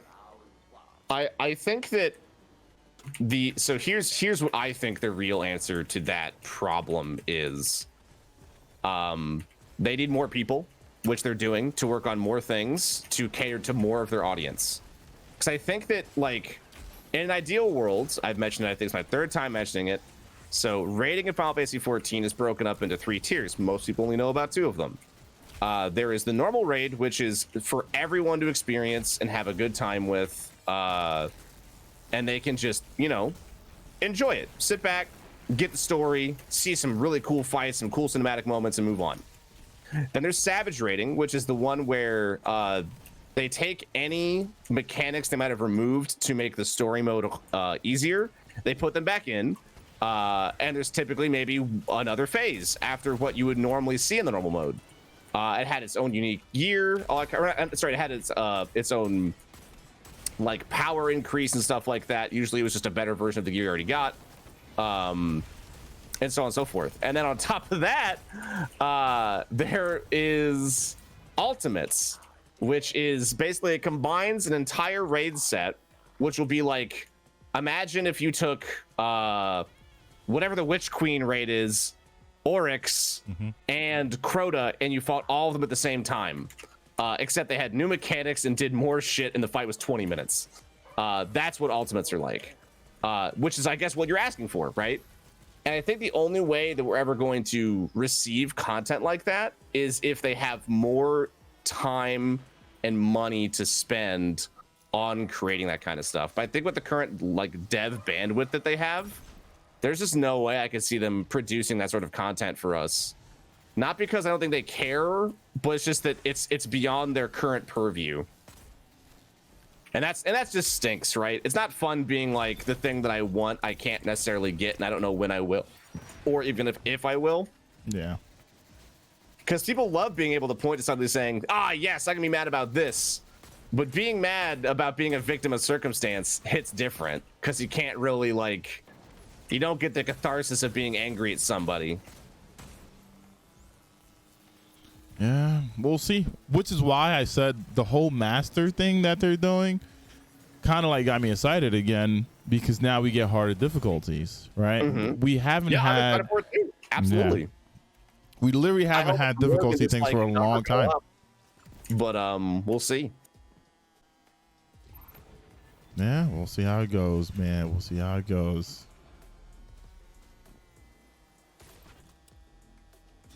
Also, yeah, a lot of people keep telling me to play Final Fantasy 14. Have you played that game? Is it a paid one game, or is it just a chill? No, it is a paid to play MMO. There's a subscription fee. Definitely not pay to win. Okay. If you want hard rating, you will find it in there. I might download that game. We'll see. Yeah, by the way, but I've been playing it for almost a decade.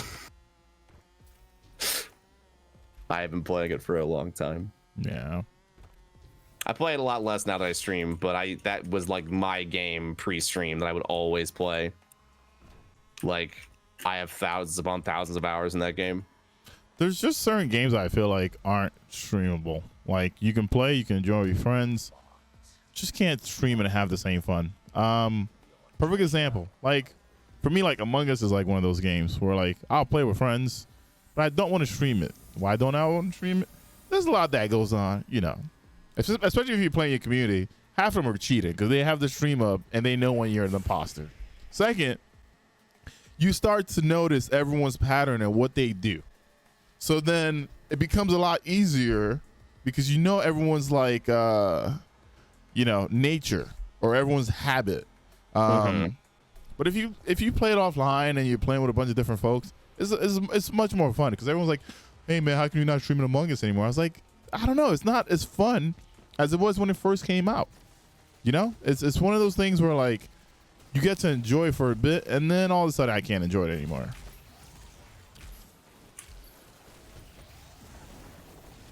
Wait, did we finish? It hurts real bad everywhere.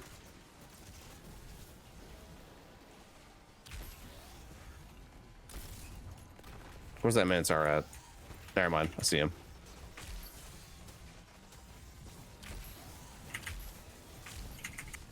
He dead. I'm hitting somebody over there. All right, it's that man. An old friend is here. Yeah, chat. Just because I don't stream 14 doesn't mean I never play it. I don't play it like that nearly as much as I used to, but that game is fantastic. I will stream Endwalker though when that comes out, 100%. Endwalker? It's the new expansion. We're gonna go to the moon. It's, we crossed dimensions, the most recent DLC. Now we're gonna go to the moon. To the moon. Swarm! Heck yeah. I feel like Dragonfly, that seems fun. Yeah, out of all the Nightfalls, I feel like this one's the most rewarding for some reason. It just drops like so much. Also, is Final Fantasy Remake coming to PC? I don't know. I think they're currently using it to push PS5 consoles out the door. If so, I think it's gonna be a hot minute. Yeah, I kind of want to know if it, you know, if it's gonna be a thing or not. I think if it does, you're gonna be waiting for a long time. That's what I think. Yeah, I don't want to wait a long time. Hopefully not. I mean, it looks gorgeous on PS5. Like those demos they showed. Oh. I would say they're probably going to focus on pumping out new content for it on PS5, and then maybe when it's completed, they might put it over to PC. Whatever, like it's that like in totality. Yeah, it'd be nice. I don't want to set up the PS5. To be honest with you.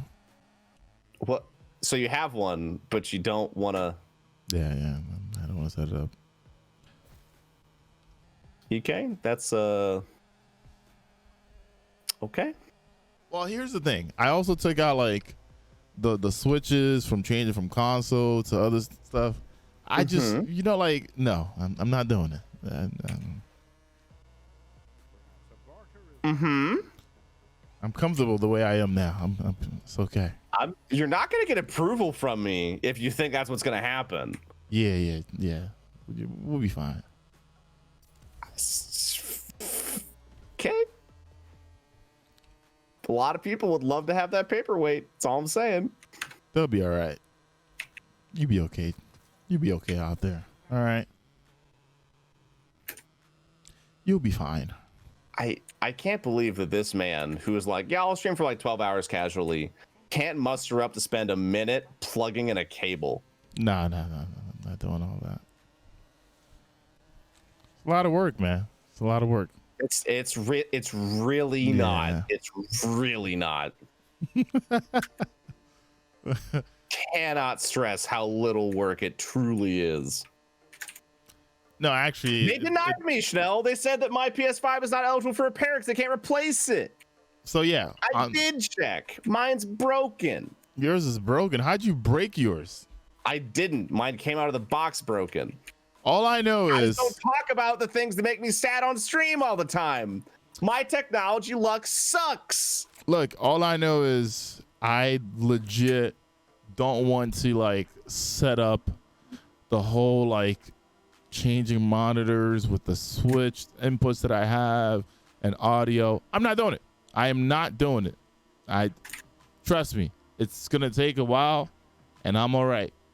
What I'm going to do is I'm probably going to sit on the couch and play on the PS5 and not stream it. But, you know, that's life too.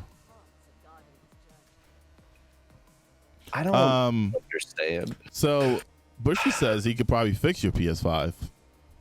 Who says that? Bushy, he's on our fire team. He said he can probably fix it. That I don't know. I don't think so, because mine's a firmware issue. Oh, software issue. It's not even okay. So the issue is it checkerboards on the main OS screens and is a flashing risk for people who have epilepsy. Well, that's Sony says that they want to give me a new one, but they don't have any stock. So I am just stuck with the one that I have. Sony's been going through a lot of stuff. I see. Plays games, but I'm worried that issue is going to, permeate to other issues. Yeah. Just because it works now doesn't mean it's going to work months from now. Man, oh man, Sony, you guys need to step it up somehow. Just start making PCs. It's okay. Yeah. They'll get stock in a few months. You'll see. Yeah. Yeah, they'll get stock when my warranty runs out. And even though I'll have evidence saying they want to do a replacement, they'll be like, "Sorry, can't do it." I mean, if you call them all the time, I'm sure they'll get sick of you calling. They'll just like send them more now. I'm tired of this. He keeps calling. Oh, this is on sale. Hello? Hello, is this PlayStation? Yes. Send to his damn PS5, okay? Oh my god. I'm tired of this. What y'all doing over there? Yo. Go to the warehouse and give him the goddamn PS5. I'm tired of it. Thank you. I appreciate it. Stop being lazy. All right, I called them. They don't. I appreciate it. Yeah, I was told they don't have any at all. Yeah. They're completely out of them. Nah, they just didn't want to physically go grab you one. I'm saying it's coming soon. Yeah. All right, Sony. You heard that, right, Sony? Yeah, all right, cool. Send it to them real soon. Thanks. All right, what is it? I think it's Gambit time. Yeah, it do be Gambito time. All right. Don't forget to put on what is it on the ghost again? Prosperity or something like that. Yeah. Gambit. Prosperity for Gambit.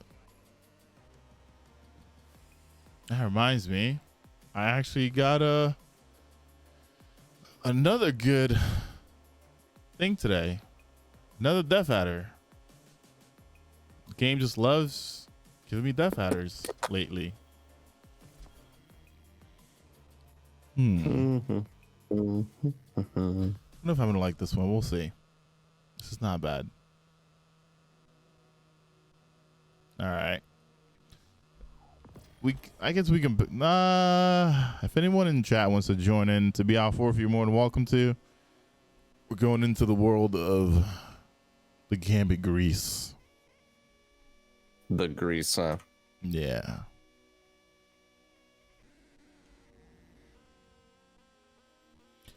I'm just gonna start it. We'll be all right. Gambit Grease. Goodness. Where the hell's my shotgun? Oh, there it is. Oops. Here we are.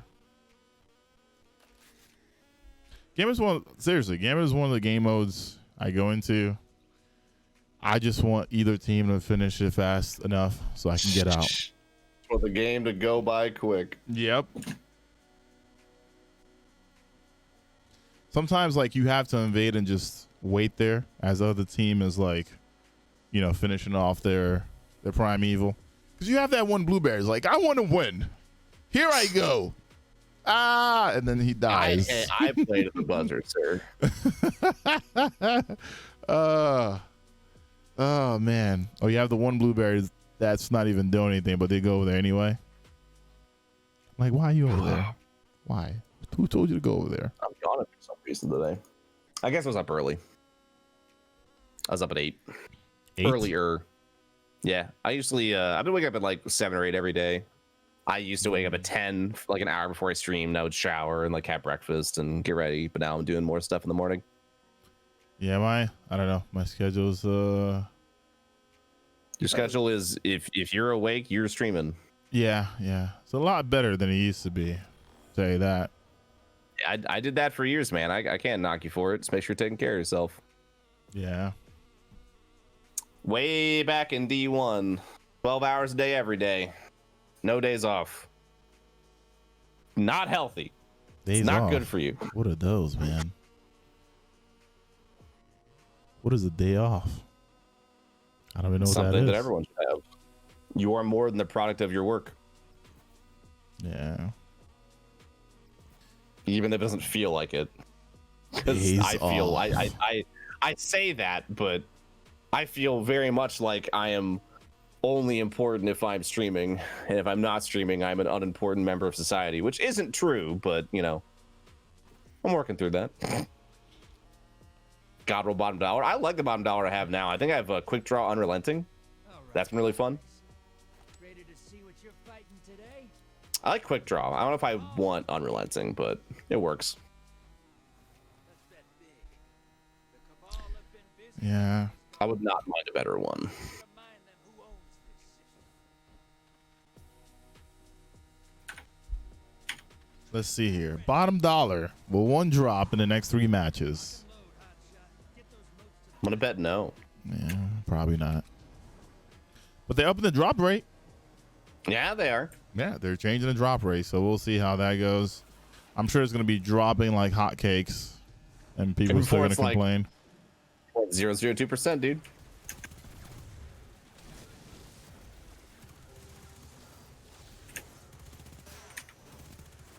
Aw, man. Who's killing all the big guys? I like how the Scorpio turrets spawn in late on this side for some reason. Very late. All the time.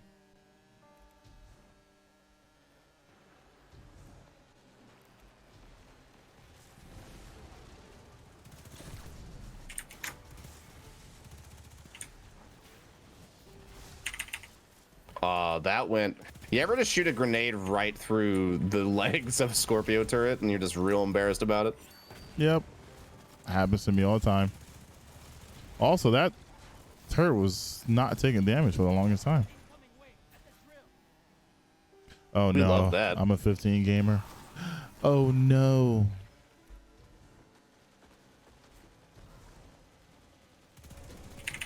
Nice moves.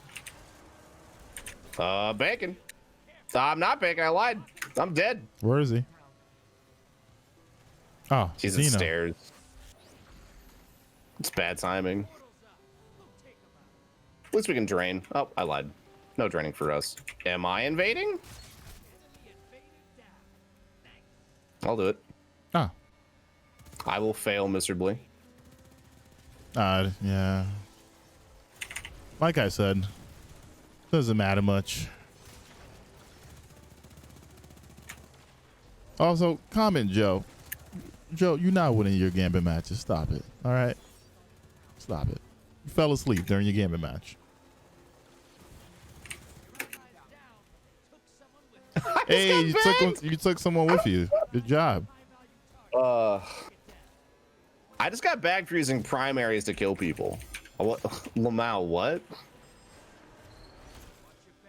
Imagine being so insecure, you have to bag and Gambit, chat. Yeah, Could not be me. People take this game very seriously. They're in the middle. They're at base. They're probably coming after me. It's got Zeno.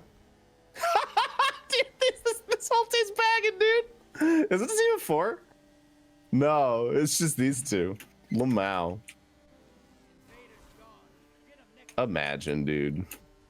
Well, he's just really good at the game.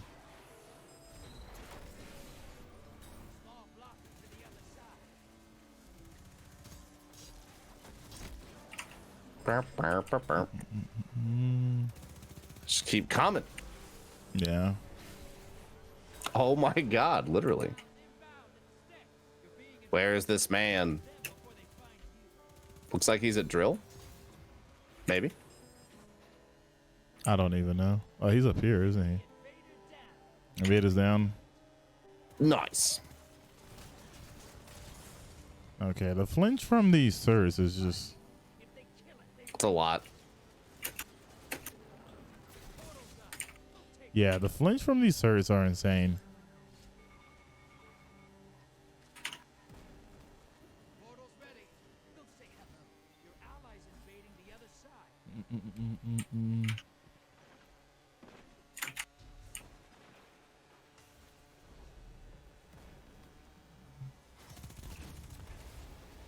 Oh, come on. We're good. That should be heavy there. Yeah, very serious business. It's so serious, dude. That's why I'm running my non-optimal loadout. Because of how serious it is. Your allies down, but they took 3 with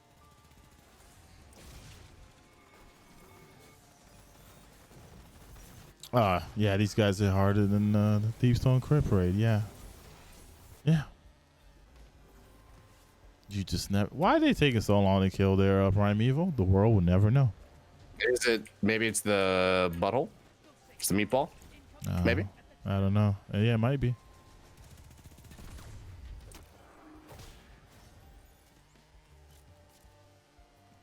But even the meatball is not that crazy to kill. If you're like running swords and stuff, like me, you just might have to have good damage, right?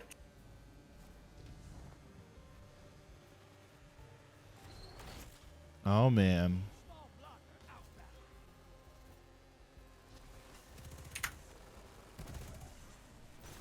Your invaders down, but they took someone with them. Good. Bank and you'll summon a primeval. Bank and you'll summon a Primeval. Yeah, it's weird how they haven't won yet. Yeah. I don't know. I guess They gonna I'll win bank now? and see. They're finally winning? Maybe. Maybe. Who knows? Oh, you're killing them? Well, that works. And yes, It it's is the the butthole. meatball. Yeah. Invaders here. Brace yourself. Guardian down. Maybe they want it. I like how invisible and they're still shooting me.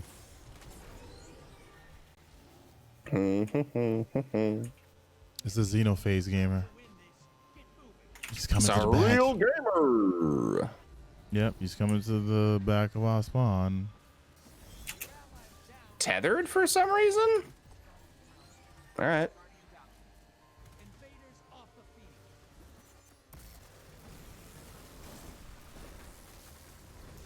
Convoy taking a dirt. Primeval. Opposing team's about to win. Opposing team needs to hurry the hell up. Hello, you there? Oh my lord. You know what? That Xeno ammo that he wasted, he could have easily, used it to kill the Primeval. I don't know. Next match. Also, did you You guys? can't tell me how you really feel about Gambit. I feel like I'm not really picking up what you're putting down, bud. Well, I didn't really care about Gambit. Gambit is like one of those game modes you're supposed to just go in there, play for what it is, and get out. I don't know. Maybe I'm just going crazy, but that's what Gambit is to me. Sure. Did you guys get a lot of heavy? I was using the Aeon Souls. Pretty sure. Oh, I got a shit ton. Yeah, I was using the. GG's. Jer from D1, GG's. Unless you are the people who bagged, then you can go sit on a cactus. Because that's just bad manners. People still say GG's in this game. Oh, I do man. know, right? GG just played you. I was bagging Let's them as also well. see.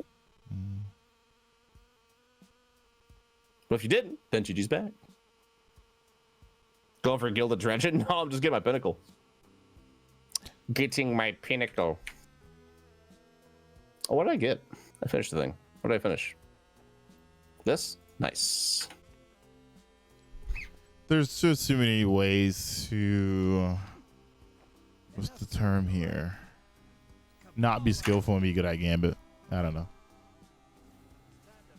You have such intense opinions. You know. I don't know. It's just very forward.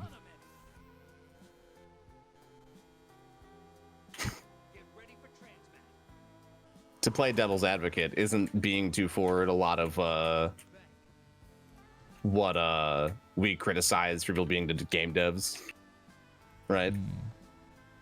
I don't know. I feel like there comes a point, right, where it's like, I get you don't like Gambit, but like, is it worth like continuously complaining about? Oh, right? Nah. There's no point in complaining about it. You play, you get in, you get out. Okay, that guy should have dropped heavy. Where's the other big guy at? I might accidentally eventually get Gilded Dredgen, but I'm not gonna do it every season or anything like that. Nah, dude, I did it the first day. You got Gilded Dredgen the very first day? Yeah, because remember, leveling requires Gambit or a comp, so I reset literally on the first day. That's a lot of Gambit. Yeah, I think I'm understanding why you don't like it. because every season we go back and do the same things over and over and over, and it's just like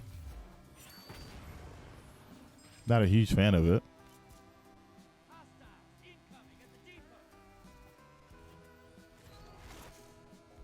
I'm gonna sit here and just kill things that they send over, I guess. Someone grabbed heavy. Yeah, there we go. I saw it disappear. It was me, but I'm also killing like the things that they send here.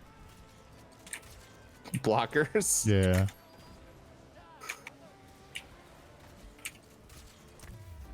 I don't think I've ever There's heard a lot you of heavy more here. apathetic in my entire life than in this moment. Well, there's a lot of heavy when you go bank.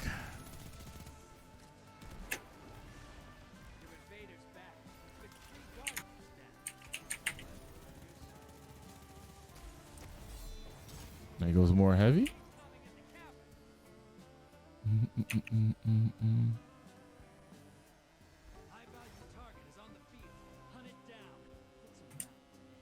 Yeah, you know what's cool about this?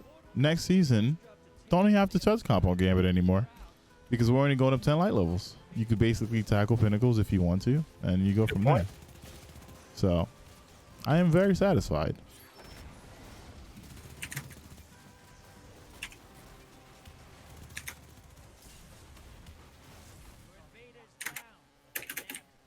But I only have. Oh, I need a second one. Dang.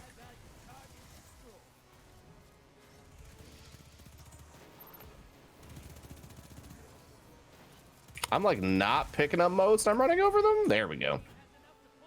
I got a fast fill. Nice. Nice. But yeah, there should be like a crap ton of heavy in that center area. Yeah, I got a bunch.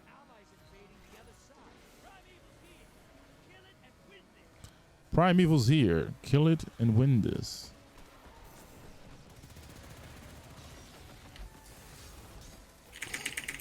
Oh, let me switch now. I killed them all.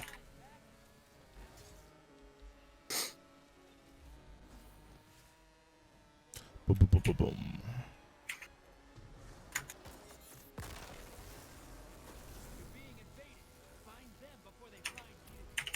Hey, dead primeval. Hell yes. It did. I don't know. I got toesies. I just feel like there's no. Here's the thing: if there was satisfaction of like winning a match in Gambit, I'd be like, oh man, yeah, you know, let me be happy about this. But there's, for me, because you may be out there, you might love Gambit. I don't really see a satisfaction in playing Gambit. So I'm sorry to say this, but yeah, I don't enjoy it for what it is anymore. There's nothing about it that's like, oh man, I can't wait to get in and enjoy this, because there isn't. When it first came out, it was nice. It was something new. I even spoke about this, like when you go to like conventions or PAX or whatever, you were able to like play in the sandbox that didn't have all these crazy weapons. Everyone kind of had the same roles, and it was a more balanced game. I'm sure you played at one of the events, right, T? I don't know if you were in PAX or not, but like it was more fun then. Now it's like I don't know. It's not the same. Playing it there and then coming back home into this sandbox that we have is just terrible. Maybe there should be like a curated thing that like people just. I think it was before Beyond Light came out, right? So they put all the moon weapons and stuff, and the new exotics, and it was fun. It was like fun. But when we play in this sandbox that we have, it's just terrible. I don't enjoy it. I enjoy it. Sorry that you don't, bud. Okay, well, I'm glad you enjoy it. All right. I'm glad that you do. There's a lot of things in our sandbox that just like shatter the system too. So many. But that's what I was talking about earlier, and then that's why I say I think sunsetting is good, right? I think it's all tied together. Yeah, but I just, like I said, when it comes to sunsetting, it was just weird to do it to armor as well. That's fine. Like that, I understand that argument. If anything, I would say they should like sunsetting was weird because of armor and the way they did with builds. But the issue for the most part with sunsetting, for what broke the game, wasn't armor. It was the weaponry, it was weapons. Right? But as much as people are mad that sunset happened, I'm still not like upset about it happening because it did get rid of a bunch of stuff that like kind of broke the sandbox. And even Gambit, the freaking the super suits, right? The invader sets and I've never heard them called the super suit. Yeah, they call them the super suits. I am only calling them super suits from now on. Yeah, the super suits. That was the thing, and that also broke. What just happened to me? I did a finisher, but I don't think I shot you. No, you killed me. 100% killed me with the finisher. Do you have the Cabal shield on? No, I don't. I don't have the Cabal shield on. How did I hear that? I feel very confident I just got shot into a wall by a finisher. I did a finisher. I'm not mad but about it. All of a sudden heard a clang and then shot into the wall. And no hive makes a clang sound. Yeah, it wasn't. I don't have that finisher. So that's just what I heard. And then my body shot into the wall. I wish I can like do a finish on a streaker. I think that'd be hilarious. You know, just kick it down. Yeah.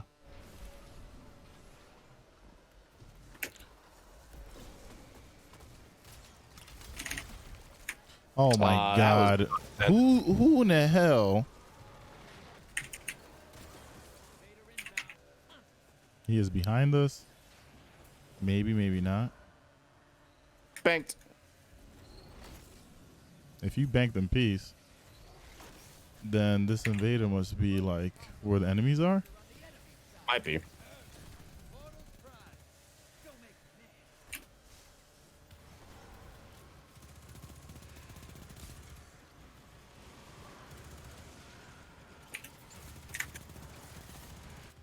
I'm getting shot in the butt by the guy who respawned. Feels bad, but we're draining a lot of motes, so it's fine. Draining all the motes. Yeah, they're just sitting over their spawn.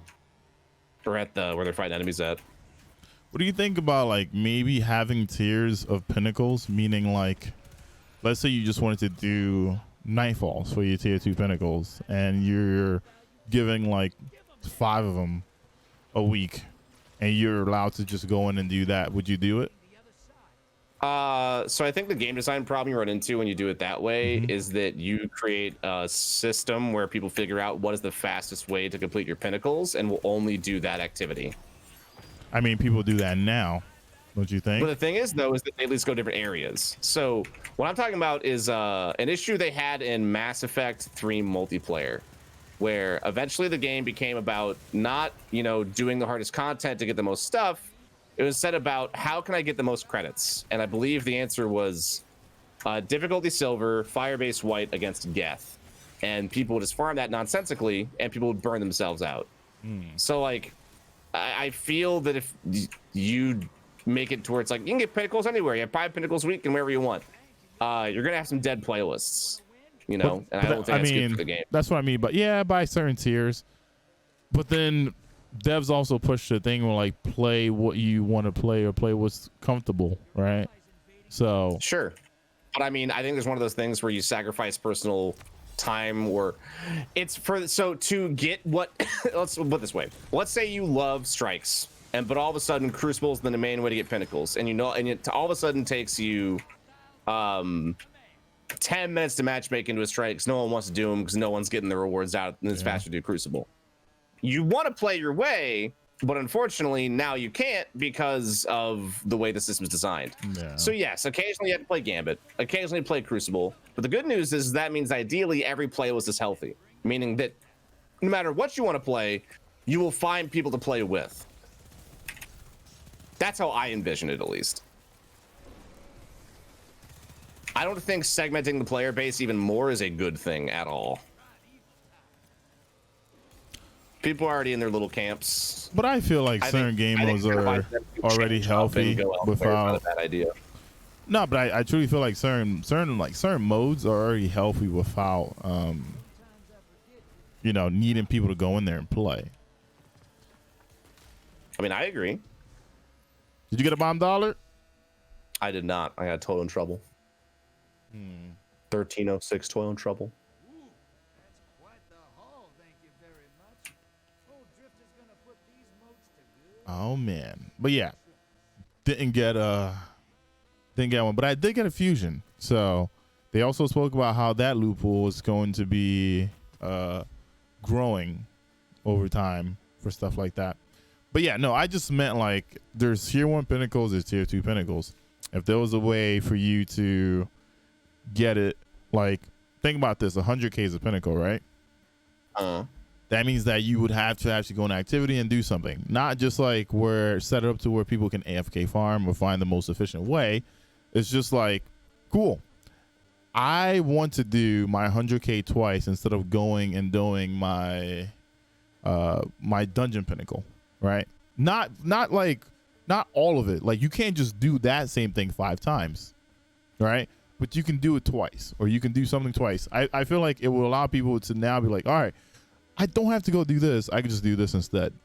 Just options. That's something I was just thinking about. How does that help the player, really? Like I don't see that as being a huge boon for the player for how much dev time it would take to design that system. Yeah, I mean, design the system is something I wouldn't know about either. That might take a while. Me either, but it's just like it just seems like there's a lot of places to get pinnacles and a lot of different activities that like. Why do you need to get 2 pinnacles out of the 100K Nightfall? Like, I don't know.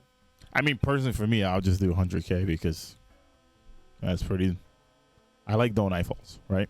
Yeah, I mean, like, yeah, sure. It's because you like doing Nightfalls and you don't want to do insert other activity. But like I said, I think that forcing players to do other activities allows other playlists to maintain health and also prevents you from being burnt out by doing the same thing over and over again. But once again, I also understand that you are an incredibly rare bird in this video game, that the things you desire and want and can tolerate are vastly different than a lot of other people. Not many other folks can do 1,000 grandmasters just because, Yeah.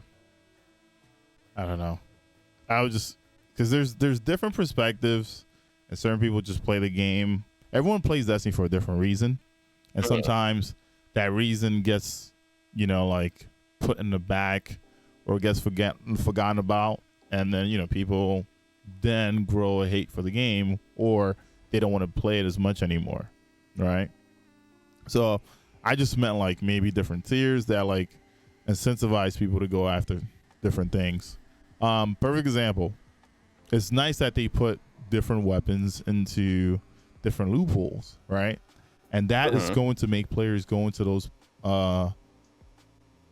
activities anyway. Do you know what I mean? T? Like, I know that if I said like, okay, you can get your pinnacle here, you don't have to go do Gambit for the pinnacle. That's cool. But at the same time, there's a weapon in Gambit that you're gonna have to go after anyway, right? So there's also another effect. So there's one that's like, oh, I can play whatever I want for my pinnacle, but then if I really want this, I have to go here. So there's like, it should be like half and half, where there's a force issue and there's the freedom issue to like kind of play the game the way you want to a bit. So you can play the game however you want, but I don't think this isn't like a sandbox game. You're gonna Yeah. have guided hand direction. Like I think maybe that's like the friction that you're talking about. But like play your way, I think is playing like the things you take with you. I think that being like you have to play 4 or 3 games of Gambit to get a pinnacle. I don't think that's restricting the quote unquote play your way. Because you could still, if it prevented you from being max power ever, different story. But it means you get 1 less pinnacle a week, right? I guess technically 2 if you don't do the bounties, right? Because you also have the one from, oh no, that's just a powerful, isn't it? That just can give you high stat rolls. Yeah. But yeah, like I guess I just don't see it as a play your way issue by having a lot. I guess I would counter argument saying you already have a lot of choices. You can choose where to get your pinnacles every week, right? Yeah. You just can't get all your pinnacles in the same playlist. I also kind of want to go back on even how the pinnacle thing is set up right now. I feel like there's too many sources of it, even though it doesn't seem like there's much. Pinnacle's supposed to be end game, right? Meaning like you're getting this power to go do stuff in end game. But my thing is there's not many things that require you to even be at pinnacle power to do a lot of stuff in the game. And then on top of not too many things being, needed for you to be at pinnacle to do it in the game, Grandmasters now bring you down 25 levels under, and it stacks you somewhere where you don't really have to be at pinnacle. So another thing for me is like maybe going back and looking back at pinnacle activities, because here's another thing. A tier 1 pinnacle is just doing 3 strikes or 3 Gambit or 3 Crucible matches. I don't see that as a pinnacle activity, because to me, pinnacle feels like it should be endgame. And people might say, oh, this is coming from like a try hard mentality or whatever. No, it's not, right? You set tiers to things: beginner, intermediate, medium, expert, like completionist, and so on. But if you put a term as pinnacle, it has to have some kind of like, light level requirement, because since that's another thing I'm talking about. Like you're going to get pinnacles so you can do pinnacle activity. You're trying to get stronger so you can get through pinnacle activities, but some of these pinnacle activities don't require much either. So it also goes back to like, so then why should I have to go and do all these different things when I could just do what I like to do? See, that's weird to me. You say it should be a skill thing. Yes. But you're saying play your way. So I guess I'm confused, because currently I would argue that having a lot of options is playing your way and it's approachable. But you want it to be to where you feel that higher skills should be rewarded. Like I don't Not know. even I guess higher I'm confused skill. over what you want, 'cause I Okay. all over the place. Okay. So we call stuff pinnacle activities, meaning like it's like end game. It's something that you need to be at life for, and that's something that you go into, you get stronger so you can go back in and do better. But right now, I don't see that in this system, right? When it comes to doing pinnacles, I feel like it's all over the place. I feel like it's just to stop you, just because I want to be sure we're on the same page. Yeah. I agree. Mhm. I think vertical progression is broken. Yeah. Okay, continue. I'm on the same page still. So now you take that out, and I'm saying, what is the reason between making someone going and doing 3 strikes, 3 Gambit, 3 Crucible for that pinnacle, when that person, if they like to just do Crucible, just let them do Crucible for those 3 things, because they're the same tier, right? They're tier 1s, right? And they have the same value. Before, I believe the argument is healthy playlists and diversifying player activities to prevent burnout. But boom, and then exactly. So now here's my second take on that. They have introduced weapons in each section, right? For strikes, for Crucible, for Gambit. So either way, that player is probably gonna go there if they are looking for those things. So the health for that pool is gonna be there anyway. Not every player plays that way, though. So let me put it this way: I would say there are more players who care more about power than they care about the rolls in their guns. They're not talking about it a lot, but I would say that most players who play Destiny, people who don't watch Twitch, who aren't on Twitter, who just play the game, they see number go up, I am stronger, and that's what I care most about. I bet a lot of them don't even know that those playlists have specific weaponry. Like, I don't know. I feel like the reasoning behind Pinnacle should be however I want to play them, because every playlist has unique weaponry. Wouldn't you say that the unique weaponry is playing your way? Like, it just, you're just flipping the script. No, A okay. little bit. But that's the thing. You're only going after that unique weapon that's tied to that playlist if you want it. So that is still your decision, right? You know what you're going for, and you know what's required of you, right? Perfect example, most people are not going to probably go for bottom dollars right now because they know that the drop rate is going to change and it might be a better place for them to go back into Gambit, right? Perfect example. Most players that I know generally don't want to play Gambit as much. They might play here or there, but they don't want to. Okay, then, but you think that, okay, then why should you be allowed to not play Gambit? I'm confused, because Okay, I feel like no, you just all right. defeated your own statement. I'm talking about Pinnacles. I feel like Pinnacles I know, don't have. you are. Okay, I'm okay. saying that people aren't going for bottom dollars because the drop rate is bad. Then the only reason for them going in there is Pinnacles, and you say you want to move them away because bottom dollar puts them in the playlist. It's circular logic, and it hurts my brain. Okay, I'm gonna break down the logic again. Look, man, doing the three things for each of those, right? For Strikes, for Gambit, for Crucible, gives you basically the same value. So yeah, I understand that. But here's the thing: that Pinnacle is not going to change any of your experience in those game modes, right? Because it's not light level required anyway, so it doesn't hurt the player. Now, you're saying that we should do 3 for each of those things to get the Pinnacles because it brings more players into that base.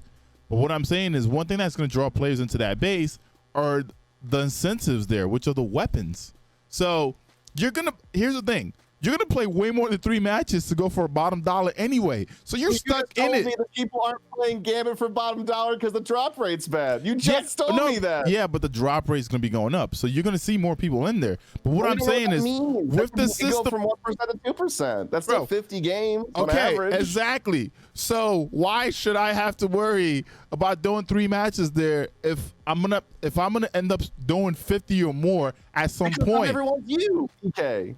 That's what I'm saying. So let me enjoy playing maybe 9 strikes and get all 3 there, or 9 Crucible matches instead of just going into Gambit. Now, the guy that loves Gambit, he gets to play 9 Gambit matches to get his 3 Tier 1 Pinnacles, and that's fine too. The problem is, I don't like the playlist equally, EK.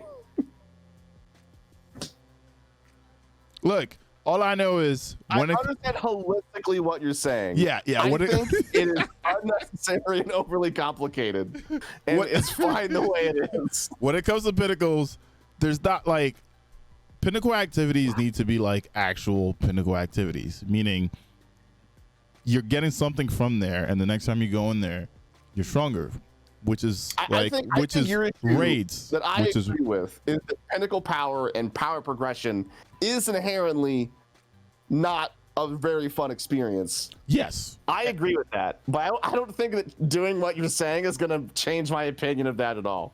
I think Pinnacles should only be endgame, especially with the new system being +10. That's what I'm right now. Sure, I mean that I could potentially agree with. Once we're experiencing that new system. So my breakdown was gonna go into this. He's saying like we have so many Pinnacles right now, and it's gonna be a +10, right? That means that people are gonna be done really quick. That means that there's not much to do in the game. There's not much effort. I feel like if they're gonna go with this new system, Pinnacles should be endgame. Raids, right? Maybe your 100Ks. Things that require light level to do, especially if we're only going up 10, right? Right now we have so many, and that's what I mean. Do you think that the Pinnacle reward and the Pinnacle's activities that they have set up right now are good? Because I feel like we have a lot. I mean, define good. Good how? Good as in like, holy crap, this is endgame. This is what I feel like endgame should be, and I'm gonna get a reward out of it. You're saying good as a replacement for the word difficult end game content. I don't want to say difficult because people get butthurt oh my God, he's being a tryhard. No, I just mean if you want to progress in power, there's something with a little bit of effort, right? You have to, dedicate some time into it. But when you get that, you do get you power up, which is a pinnacle to me. Now, us going from the 50 to 10, right? For pinnacle, don't you think we have too many pinnacles? I feel like pinnacles activities shouldn't be as crazy. And if it is going to be like this, it should go into a system where the tier 1 pinnacles, like I said, 3 strikes, 3 gambit, 3 crucible, just let someone like get all 3 in one of the modes. Like, it's just weird to now like make the player base go all over the place again for all of this. All right, a few things. Okay. First off, I want to reiterate, not everyone is UEK. Okay. Not everyone can raid. Not everyone has a fire team to do fire team match-made things. So open playlist offering pinnacle power, I think, is a good thing. For the exact same reason why they added powerful rewards and Iron Banner. It was that way people who didn't raid had a PvP way of getting to light level 30 way back in 2014. Okay, but so that was solution for that. So I guess the discussion is pinnacle power for pinnacle players. I would say in its current iteration, pinnacle power is for everybody, and that's fine because pinnacle power isn't fucking anything. Exactly. So pinnacle has no true meaning. Why change anything if it doesn't matter in the first place? Doing what you were saying is just going to prevent more people from hitting pinnacle cap. And that doesn't do anything for the player base. It just segments them more. So what you're doing with I guess what you want to do would segment the player base more in terms of power. It would not reward players who don't have fire teams, and I would say is a detriment to the game as a whole. If they redid everything regarding power and pinnacle power was more important and had an interesting reason to have it, then sure, why don't we lock it behind endgame content because there's a reason to do so. But my point being is unless they do that, removing pinnacle power from playlists where people are going to be able to just matchmake and do it, and maybe Crucible, Gambit, and Strikes are their only pinnacle powers for the week. Maybe they do the EXO challenge by themselves. That allows them to at least make some hopeful forward progression once they hit max power. Okay. But like I said, I think that doing what you say, I don't see it as more playing how you want. I see it as dropping more of the player base in their specific buckets and isolating them. When Destiny is inherently a social game. Yeah, but I think that mixing and matching Crucible players into Strike playlists and Gambit players into Crucible, into raids, I think is inherently a good thing. Because Destiny's a game that's about experiencing ideally everything. And unfortunately, a lot of players need that push to do it. You can't, a lot of players, unless they're told to do something, won't do it. All right. Now, I want to say this. What is the point of a player getting pinnacle power if they're not going to do anything with it? If there's nothing that they normally do in their routines that require it. Right? So you're telling me that a solo player is to prevent more people from hitting pinnacle power. No, but if it doesn't fucking matter in the first place, then remove pinnacle power entirely. I don't want to prevent. Unless you change the base system, everything is irrelevant. Okay, but the system is slowly changing. We're gonna have Massimos and stuff, right? And this is what I mean. But it's not there yet. We're talking about like we can't. We're theorizing on hypotheticals on hypotheticals. We're talking about something like 6 months away, right? Yeah, I want to theorize on this because I feel like we might end up back in a crappy system where everyone is at max pinnacle power, but people aren't even using it for anything. But you don't need to be pinnacle power if all you do is like hang out in a game and maybe do strikes or do crucible because quick play doesn't need that. Now, you're telling me that someone that can't get a raid team wants to get the pinnacle so they can do raids? That doesn't make any sense to me either. You know what I'm saying, T? Oh yeah, it's crazy that people who don't have a raid team may want to get power enough to find one. That's honestly insane, EK. I can't believe people would do that. Hey, T. Yeah. All I know is if you really need to get something done in this community, you will get it done because there's a lot of people. This is a very helpful community. I agree with with you, bud. there's a lot of people that There's a lot of people stream. who are socially anxious and want to be as strong as they can be before even asking for help. Sure. And there's a lot of people that watch videos. There's a lot of people that. Here's the thing.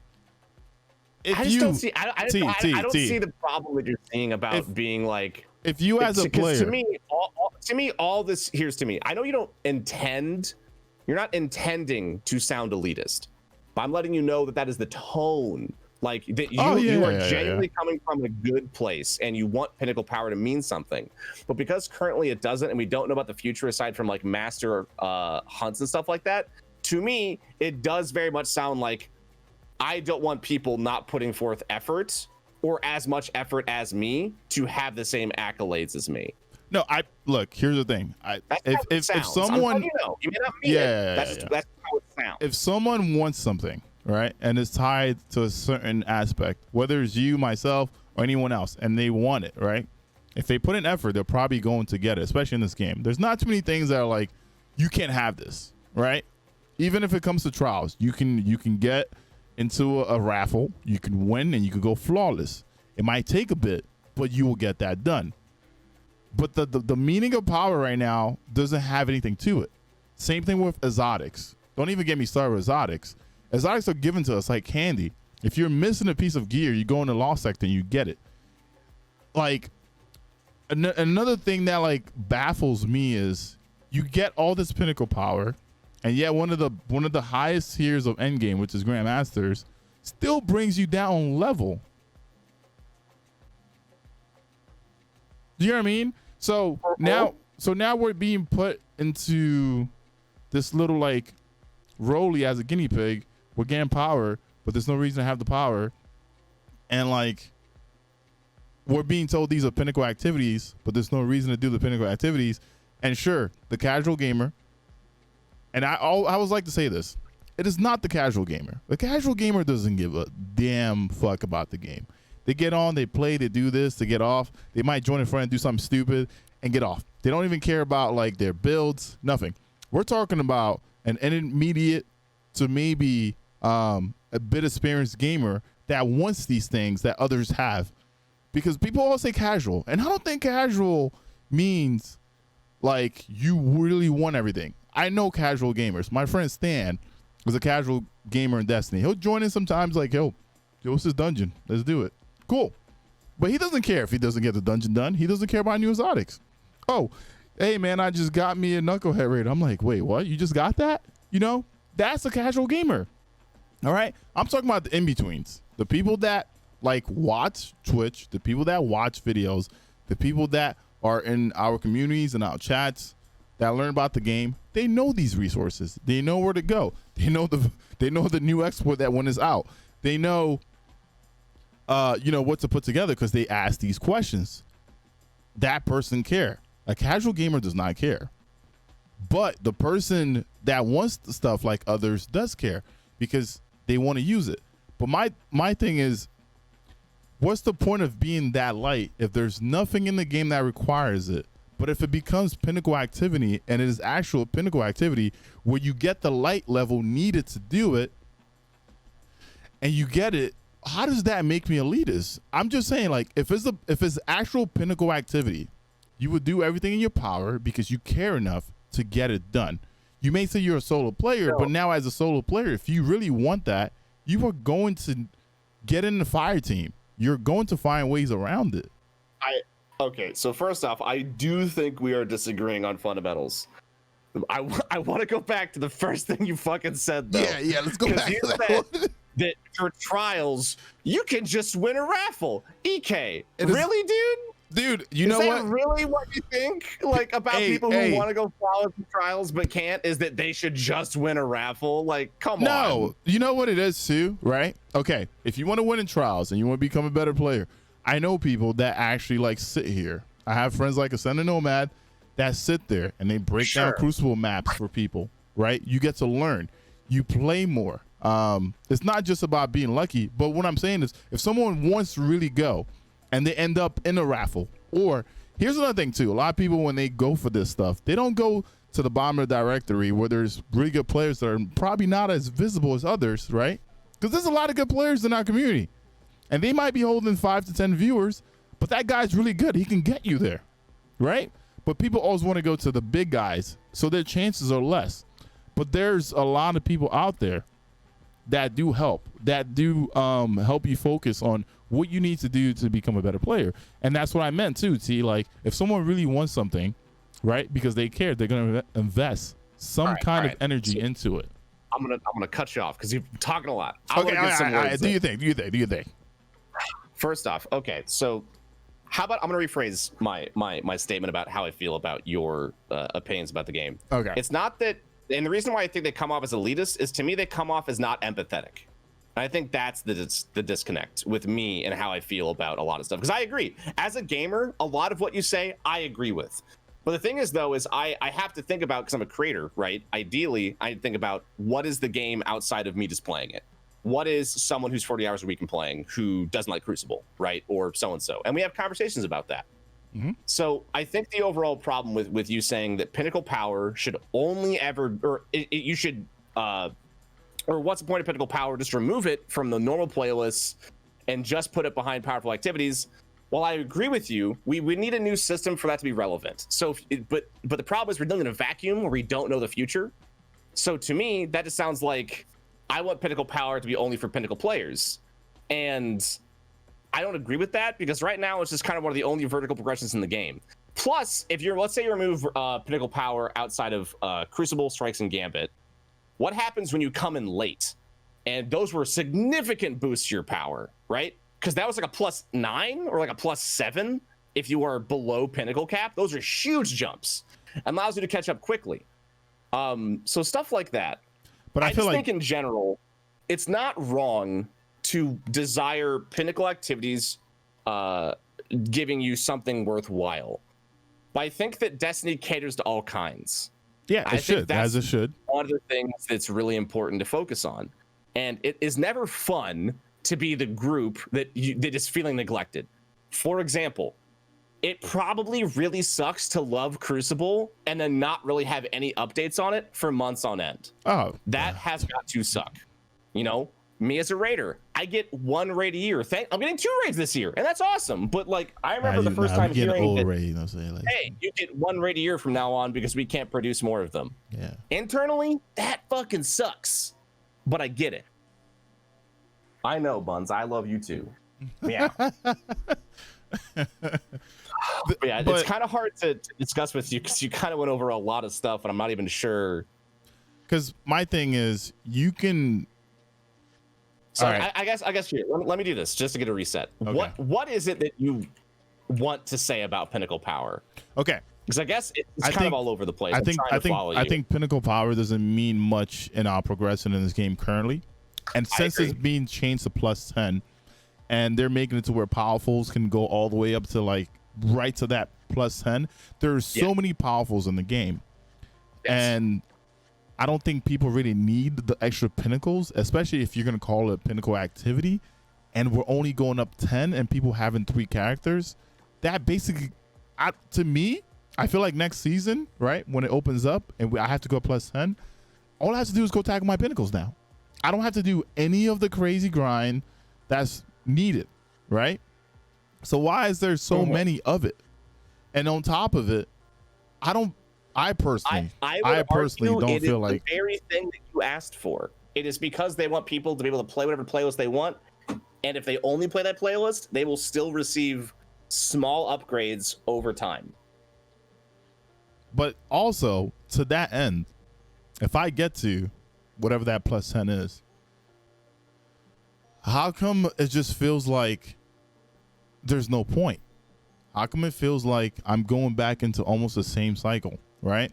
I spoke about this too. We get to the same light level to do, if you're Crucible player or Trials, you get to that same light level to do Trials every season.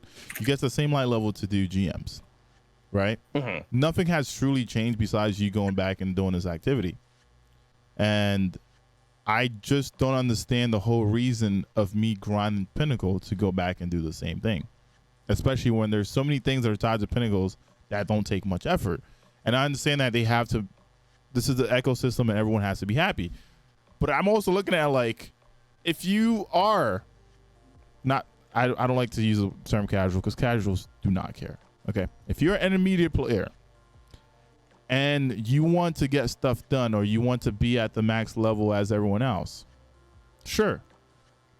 But to me, as whatever a completionist, there's nothing when I get there to really like use that for. So why would you need it?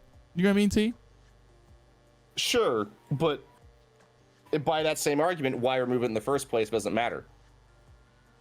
Well, I mean, remember, it all starts with there. So you are. So let me put it this way: you are proposing removing a system that does benefit players in order to make it more difficult for players who do not participate as much in Pinnacle content to reach the actual max power in the game, because you want it to mean something. But even then, by proxy, it is still meaningless because there is content built into the video game.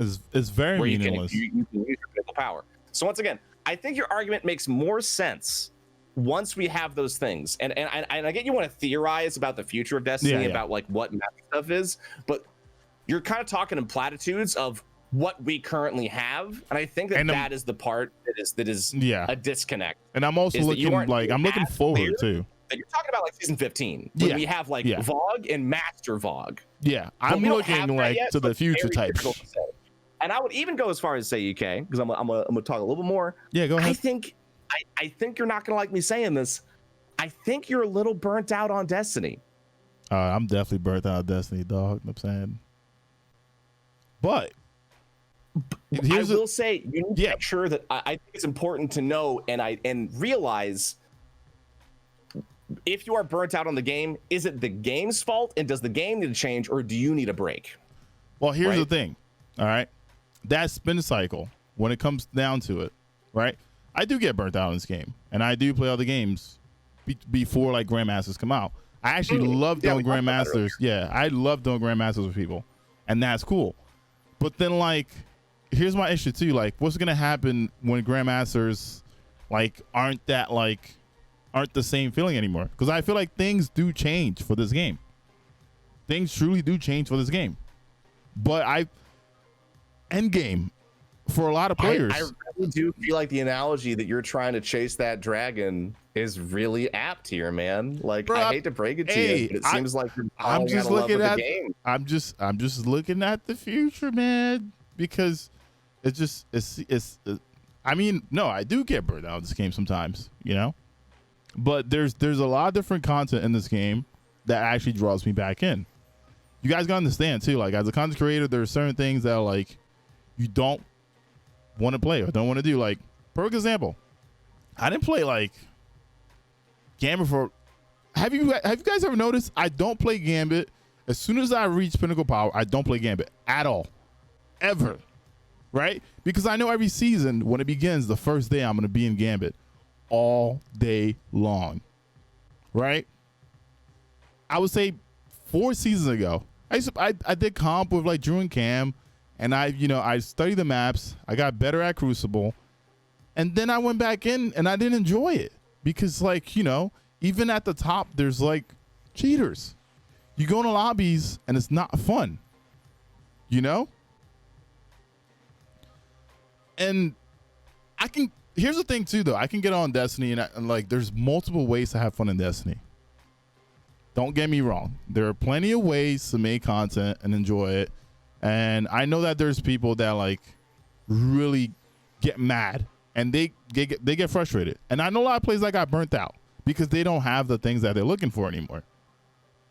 But I just feel like the power progress right now, and I'm trying to look into what they're about to build. And that's why I was trying to like, get some of like T's concept. Like, what does he think about that? Mm-hmm. Especially like you being a raider, and raids are just a lot different than they used to be too. I was staring at my cat. What? But I was still listening. Wow.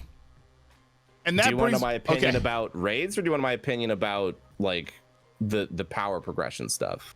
Power progression. Let's talk about that. Sure. If you want to focus on that, like, I mean, I agree with you. Power progression is inherently, because of the way the game's hamster wheel, for lack of a better term, works. The treadmill we're on makes power pretty much a chore versus something that's exciting. Part of that, I think, is the amount that is required, and I think they're fixing that going forward by making it only 10 versus 60. I guess 50. Sorry. I think that's going to help out a lot. But like, I think a lot of what your frustrations are, from what I'm hearing, it's less about the power grind and it's less about the things you've mentioned, and it's more about trying to find excitement injected back into the game. And I don't think the things that you're asking to be changed fix that for you. It's not even about the excitement. It's more because, see, here's the thing. There's content. Battlegrounds is new. Pretty freaking dope, right? There's always content in this game, for sure. But I felt like the difficulty of things have changed since Forsaken. I don't care what anyone says. The difficulty of things in the game have drastically changed. Perfect example. Shattered Throne Dungeon, when it came out, we were under light. You went in there. I know this is going to be elitist, but like the solo flawless, a lot of us did it like the first day, but it was challenging. We got in there and it was fun. When the next thing came out, it was Pit of Heresy. We were over light and we just shattered through it. It wasn't the same feeling. And I feel like some of these things are just, you know, they're weird. I feel like why people didn't need power at all. People didn't need power at all to do some of these stuff whatsoever. See, so to stop you there, the way I hear that is I don't like how top end game stuff that in my opinion is what makes Destiny great. It seems like you don't like that it's accessible. Like, 'cause that's how it sounds. Because like, and then to also talk about why Shattered Throne versus Pit of Heresy is easier, I would actually just say their combat decisions are better. I actually think that Shattered Throne is their worst dungeon they made in regards to combat. I think aesthetically it's amazing. Like, I love the secrets. Bro, what do you mean? All the rooms are cool, dude. For like combat, there's a whole section dedicated to using long range weapons. Yep. When you're punished for swapping weapons. Yep. So you had to bring the right side of weapons. That's not difficulty. That's just adding. Yeah, that's breaking. So let me put it this way. I think it's also the taking ogre out what makes Destiny really fun. Which Destiny's not a game. It's not a cover shooter. It's not a game where I sit and I pick somebody off with a sniper and a scout rifle numerous times. It's a game where I jump and I move and I use my abilities, and that's what makes Destiny exciting for most people, I would wager. You know, so that's why I think that things like Prophecy and Pit of Heresy are a lot better, is because the combat is much more engaging. The combat in Shattered Throne is very much like sit and cover until you can shoot the thing, all that kind of stuff, you know. It's not very action oriented, you know. Like, think about soloing the Vorgeth fight. It's like hiding from corner to corner to corner to corner, killing 4 wizards, and then you dunk on the boss. The way up to Vorgeth with like the big pillars and the ogres and you could fall to your death, that's like bring a scout rifle, sniper, something to take out long range enemies, and then cover shooter. That's why I think Shattered Throne was more difficult, is because it wasn't, in my personal opinion, using the same Destiny combat rule set we were used to. And then the Heresy comes along, which I agree, yeah, people had more power to go into it, but at the same point, it's much more fast-paced aggression. It's why people typically love Wrath of the Machine more than King's Fall. I love because King's Wrath Fall. of the Machine is very fast, quick. You're fighting the whole time, then you're in there. King's Fall, there's a lot of like do a million things, do damage for quite a few things. So I just, to me, like I said, from what you've told me, it is hard for me to differentiate those opinions you have without making it sound like you want hard activities to be less accessible. And all I know is, I'm saying, T has the King's Fall world's first belt. T, let me have that. I'm saying, you don't need that. You be all right. That's my favorite A, bro. Let me get it. All right? Too bad. It's mine. Yeah. Thanks, man. It's all right. T talks a lot of crap about his world first belt. I'll get one day. Yeah. I didn't even bring it up. He spoke about King's Fall, man. It's all good. It's all good. But it's not that I don't want people to access it. I just want the feeling of like going into activity, getting your butt whooped, then power grinding, going back in there, feeling powerful, still feeling challenged. I figured and enjoying it. My brain's caught up. It was 2 years behind. It just showed up at the front door. It has milk and cigarettes. It's figured it out. I think you're operating under the assumption that Bungie can't create anything different, and therefore you're trying to mold the system we have into something that you can enjoy. A world full of balls, man. All right, get on this plate. Totally get it. Get off this plate. Grab this ball. Charge this here. From Bungie that they haven't made yet, and I think that changing all the things they currently have isn't going to resolve that feeling you have. What you want is something that is incredibly challenging, that you can cut your teeth on for a long period of time, that doesn't exist inside of the game. Because I think that the moment you start saying, what if we made XYZ less accessible, you start once again dropping players in the buckets. No, but I don't want things to be less accessible. Yeah, which is why I said I think that what you really, to me, from what I'm hearing, what you want is you want something brand new. I want players to want to go into activity, even if it's hard or even if it's easy, right? Something that's, I'm sorry, Battlegrounds is dope. I like Battlegrounds. It's an in-between of like a strike and a public event. It is really nice. And it's nice time pace. Some of the planet ones, what is it? Europa? It's not bad. The Nessus one with the Scion, that's cool. You get to kill wyverns. And that's neat that they got to use a lot of like the old spaces for new things. But it'd be nice to like have something like Presage was dope. Presage is a perfect example of that, right? The whole spore thing, going through doors. Dude, I enjoyed that, especially on the first day. And I like how they set up the power system too. It was like 12:30. Yeah, anyone can go in there, but no matter what, enemies will like red source you, and you got to do it. And that was fun.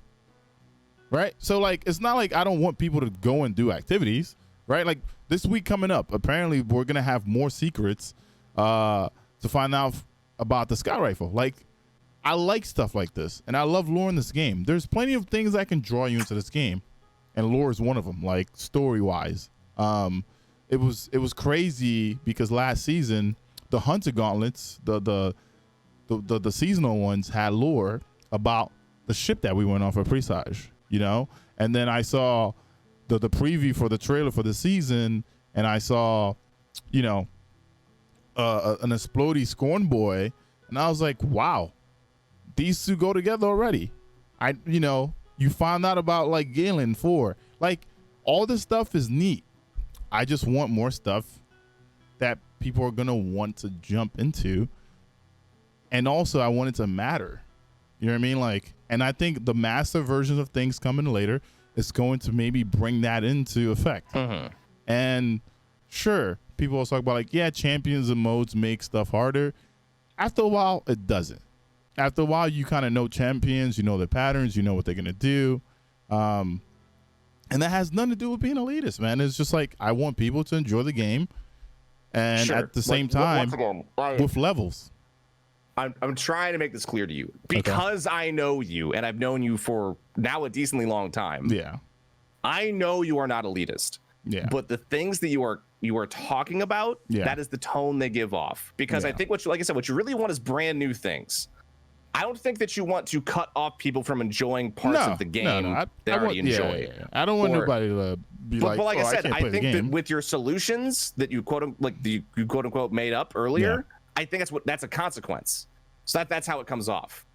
And I think that it's been mentioned a couple times, but like, I think you're just burnt out, man. I think you have, franchise fatigue, whatever you want to call it.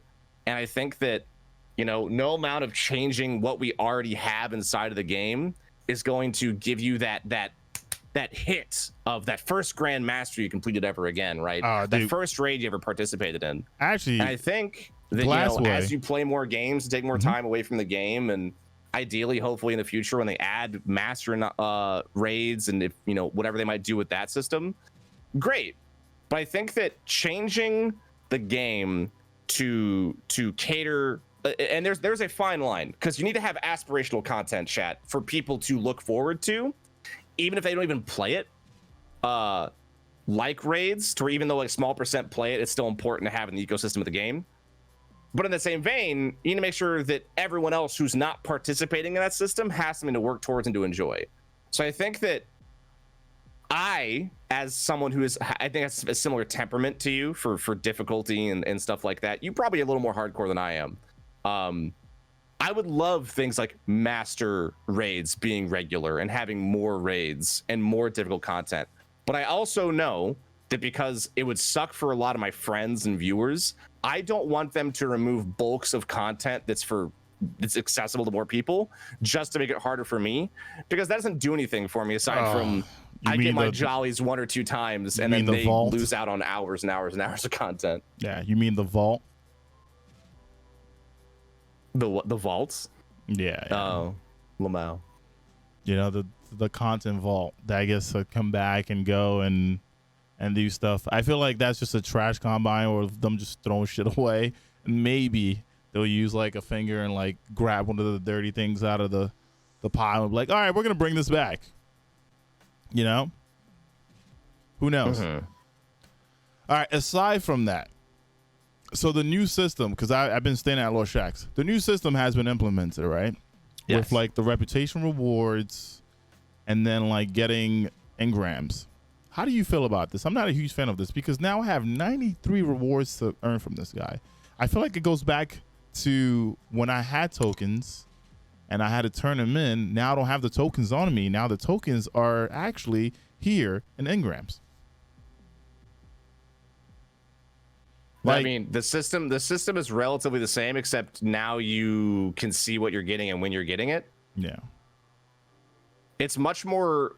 I feel like it's a lot more of a UX change than it is an actual fundamental change. Yeah. I prefer it to having tokens because it means you have like 100 engrams. You don't have to click through like twice to turn the tokens. Then once to grab it, you can just grab them right away. Plus, on top of that, I mean, if anything, I would say the system is borderline perfect if they allow people to get ascendant shards every reset. I don't know why they don't. Okay, I mean, think about this. Those two things. Ascendant shards have cap.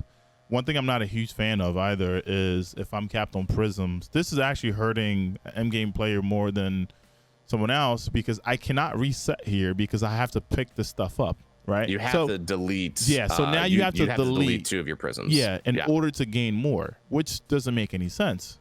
So then, I agree. I feel like there should be a cap on that, right? No, there shouldn't be a cap. You should be allowed to have these things. You know, I understand the whole shards thing, but now that anything could go up to max power again, well, start from 1310, the economy is like just weird. This is coming from a guy who like, dude, my vault had 500 masterwork exotics in it. All right, I deleted a bunch. I probably lost like, in the span of this game, I probably lost maybe over 2. No, actually, maybe 1,000 ascendant shards. Doesn't matter. But the whole issue is, what's the point of capping all these things and then incentivizing people to even like go and get stuff? You know? I don't know. I guess I don't know.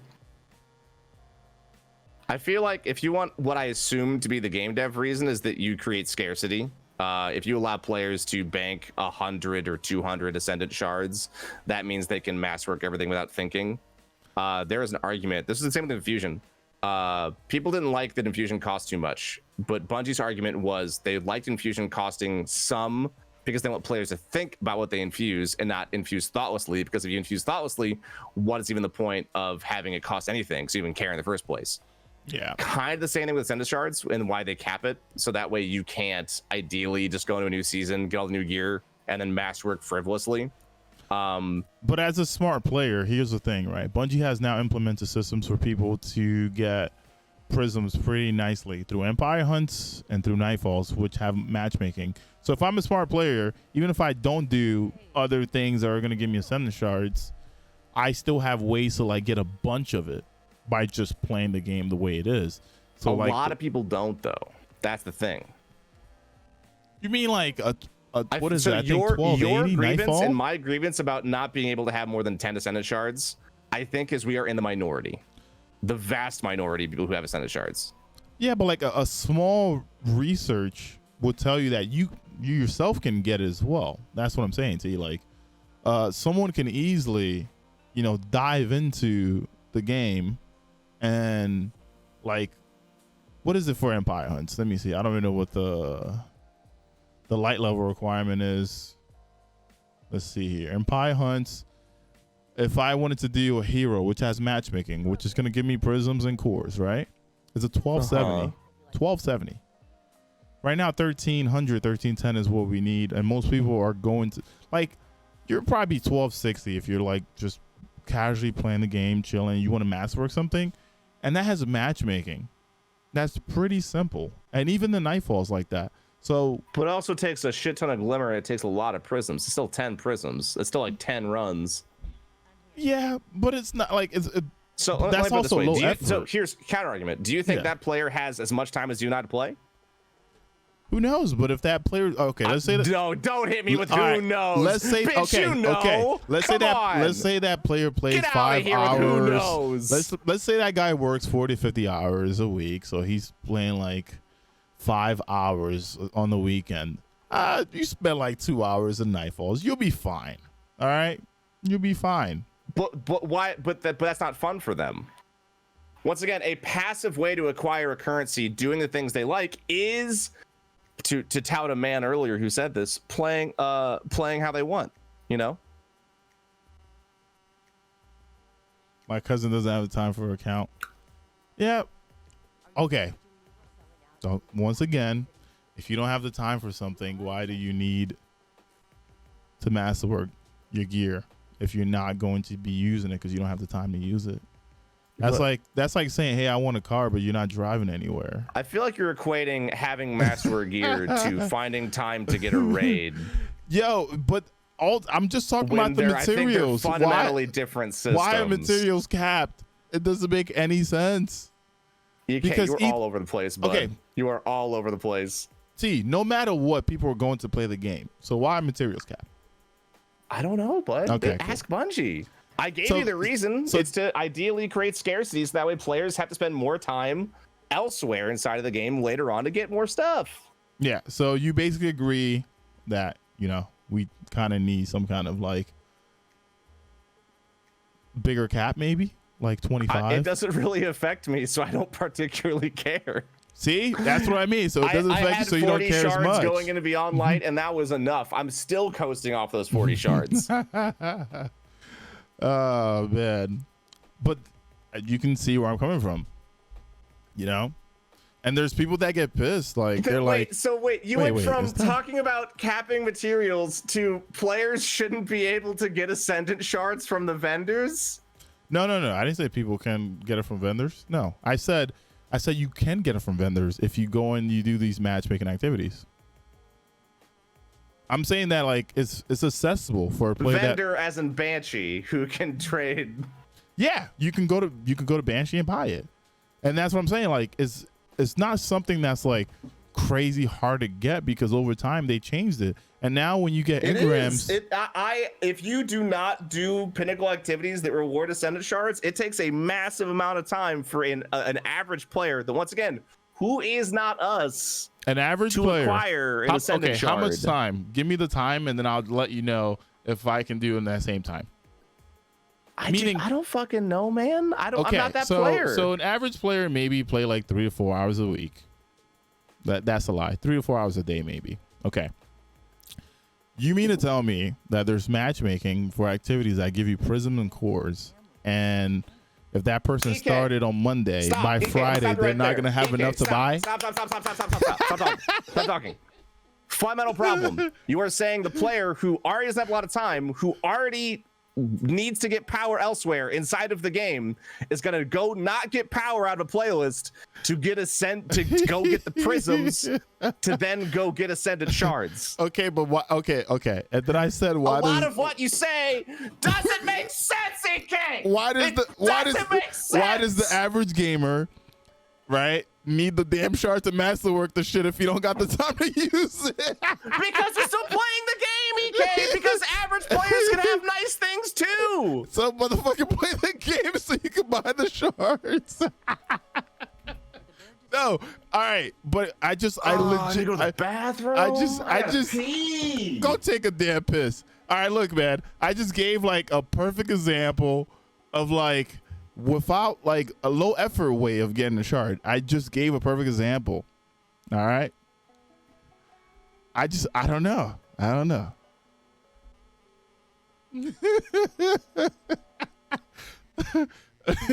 Bro, I agree with the other guy. Yeah. No, seriously, you know what? I will make a video on how to get shards as a person that plays maybe 6 hours a week, because there are plenty of places to do it. All right.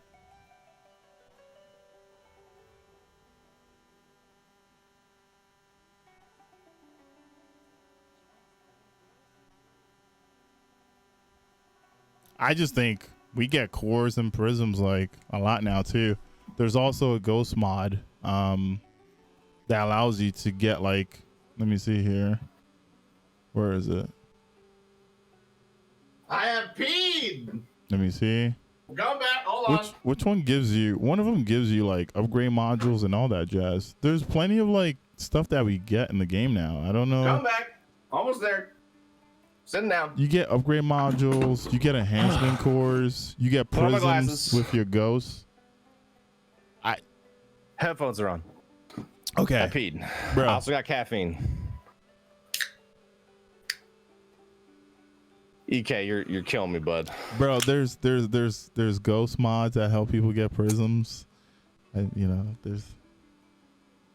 there's plenty of things, you know, you can do. I don't know. You could double down. You can do like the Vanguard playlist or whatever for Prism, and also matchmaking to it. EK. Like I'm saying, EK, I love you. You know what? I'm gonna make a guide EK, I now. love All you. right, how to casually earn end game stuff. All right. Okay. What? Hey man, I'm looking at it from like both aspects, and I'm like, you know what? Everyone should have everything. Okay. It's not my fault. It's no one's fault. You know, just like this song right here. I'm real confused, DK. Hold on, I'm playing the song. It's Kindergarten again.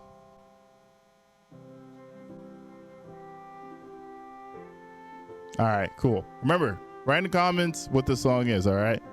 Hopefully you can get from A to Z. Thanks.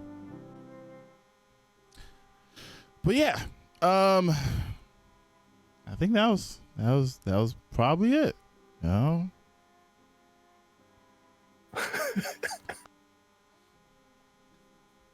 Oh boy.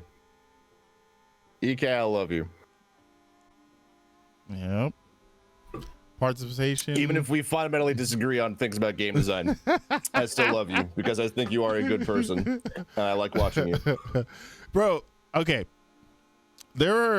Think about it this way too, because I feel like if I watch someone go after something or get something and then they make a video and it's cool as hell, right? I'm gonna want that same thing. And I always go back to Gallahorn. Gallahorn was like one of the first few things that like you see others get, and it can come from any source in the game. It had nothing to do with how hard an activity was or how easy something was. It was just you play the game and you had a chance to get it, and then once you get it, that thing just like demolished everything. Like it demolished everything. I'm following. And just, you know, seeing how rare it was, it kept me like, I did so many strikes in Destiny 1 trying to get it, because there were times where like you'll get exotic at the end. I got so many like weapons through, you know, while doing that. You know, a few truths here, a few Monte Carlos there. But I never like got up and was like, wait, I should like complain about like not getting this, you know? It was one of those things like, I know when I get this, I'm going to enjoy it for what it is, no matter what, right? Whether I was a casual I was an immediate, a completionist, a triumph person, whatever it was. I wanted it, and it's not. I wanted it because it was rare. I wanted it because it was strong, and it could drop at any time, and that feeling has been removed too. You know, and this has nothing to do with being casual or whatever. It doesn't matter what game you play. Like, you see someone get something really crazy, and you're like, man, I'm trying to get that too. And or you see people complete something. Perfect example, Crota's End hard mode with the blue shader, the glow hoo. You went to the tower, and you see people with glow hoo, and you're like, dude, where'd you get that from? Like, what? You went and did this? You know? So it's more like the loot system. I feel like there's no point going after certain loot if it's not worth it, or if it's not like something that's like, you know, jazzful. And then if I go back to the Gallahorn thing, that's just one aspect of like what I want Destiny to be again, where like you have something strong and it's out there no matter who you are. And then there was the thing where like, if you were really good, and this one might sound elitist, but if you did something that was like a hard activity over time, or you picked up a quest like the Thorn and you got it done, you were one of the first people to get it done, and you went into the strike that was hard as shit, you had that weapon, and it was something that you earned. Same thing with like the swords. Remember when the swords came out? You got to go there and kill Alakul and like get the last thing. Yeah. And what I mean is, this is now not just one source, but there are multiple things that can make you satisfied. And right now I don't see that in here. And so some of my arguments does come from like, you know, this or that, or I feel like this should be like this. And it's not because I want to be like, oh, I want to make you feel bad because you're not good enough at the game to get this done. No, it's because you're chasing that next hit, EK. No. Because you need to find the dragon. You know what? Fuck the dragon, okay? All right? I agree, fuck the dragon. Fuck the dragon, all right? I found my last dragon in Glassway last season, all right? Glassway was fun. Glassway was like, it was thrilling. It was tied to a 30-minute timer. And like, that final room was awesome. All right. But I don't care about the potency anymore. It's more just like just chilling and figuring stuff out. But I feel like some of these topics have to be talked about because there's a lot of stuff going around. I think a lot of the stuff I would say is talked about. But like I said, I feel like I got to make it clear to you. A lot of what you're talking about, it really just seems like you need a long break from the game, because it seems like it's just you're not happy with it. Oh, which is totally okay. There's nothing wrong with that or any of your opinions for you as a gamer. But it's no. I am happy with the game. It's hard for me to identify with a lot of the things you're finding issues with, because I feel like I don't play the game as hardcore as you do. Yeah. Which is saying something, considering. No, but like I'm happy with the game, but I feel like there are certain things that could be better. I agree, but so far that really hasn't been a topic of conversation. For the most part, it seems like it's been talking about things that would make you enjoy the game more for spending more time in it. No, I also asked about other stuff, but yeah, I'm saying I do want certain things to be a lot better than what they are. But now if we go back to this season and things that are pretty neat in this season, I got a long ass list, you know, and it's only been 4 weeks, right? Yeah. We came in, you dived in, all of a sudden, second week, there's a mission. And I love the mission, like the whole jumping puzzle, the spore idea of grabbing that, going through, the whole way that it tied into lore. I got to really enjoy that. Seeing like these different logs, it also brought back the memory of like almost like the Outbreak mission. Mm-hmm. The helm is pretty neat. And I do hope that it expands more. Seeing the crow there, it seems like he's going to become a vendor. There's a lot of things that I'm looking forward to during the season, right? But there's also things that I like to talk about that I feel like, you know, people need to look into. And it's fine. It is fine with like enjoying the game for what it is. Don't be mad at me, but I do expect more. Oh, trust me, I am not mad at you. Yeah. That is not at all I'm mad at you. I'm talking down chat from being mad at you. Nah, chat loves roasting me. It's like whatever. I get roasted. I think at the end of the day, nothing what I think you're asking for is wrong. And I would love it too. I would love to have like more raids in the game. I would love to have, you know, quote unquote savage raiding content from Final Fantasy 14, but in this video game. Yeah. But unfortunately, you know, like I said, I think there's a large difference between asking for things that you want and then talking about how things that already exist in the game can be changed and shifted to benefit a specific type of player that's in a minority versus the majority.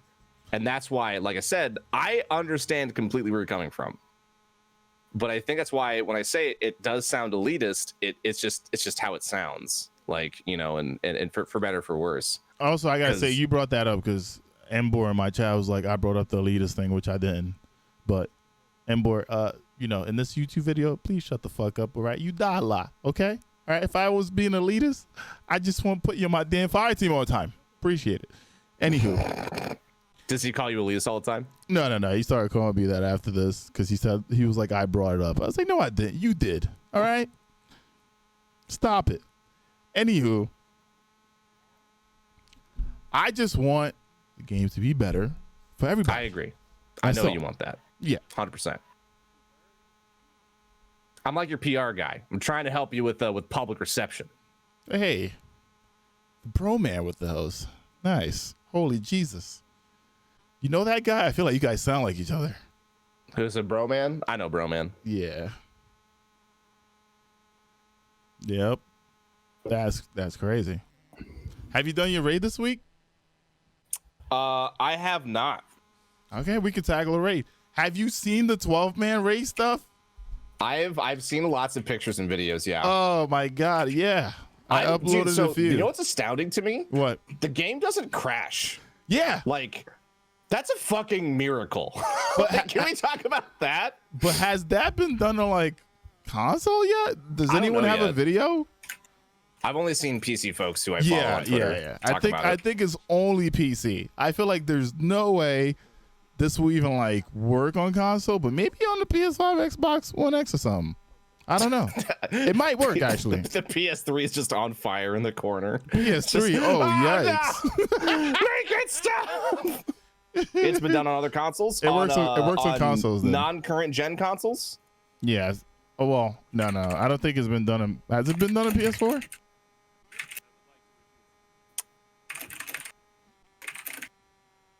I don't know. So like that's another thing I was like, this is actually fun. This is something that was made for like a bunch of people. And then, you know, Bungie's like, well, let's cap it at 6.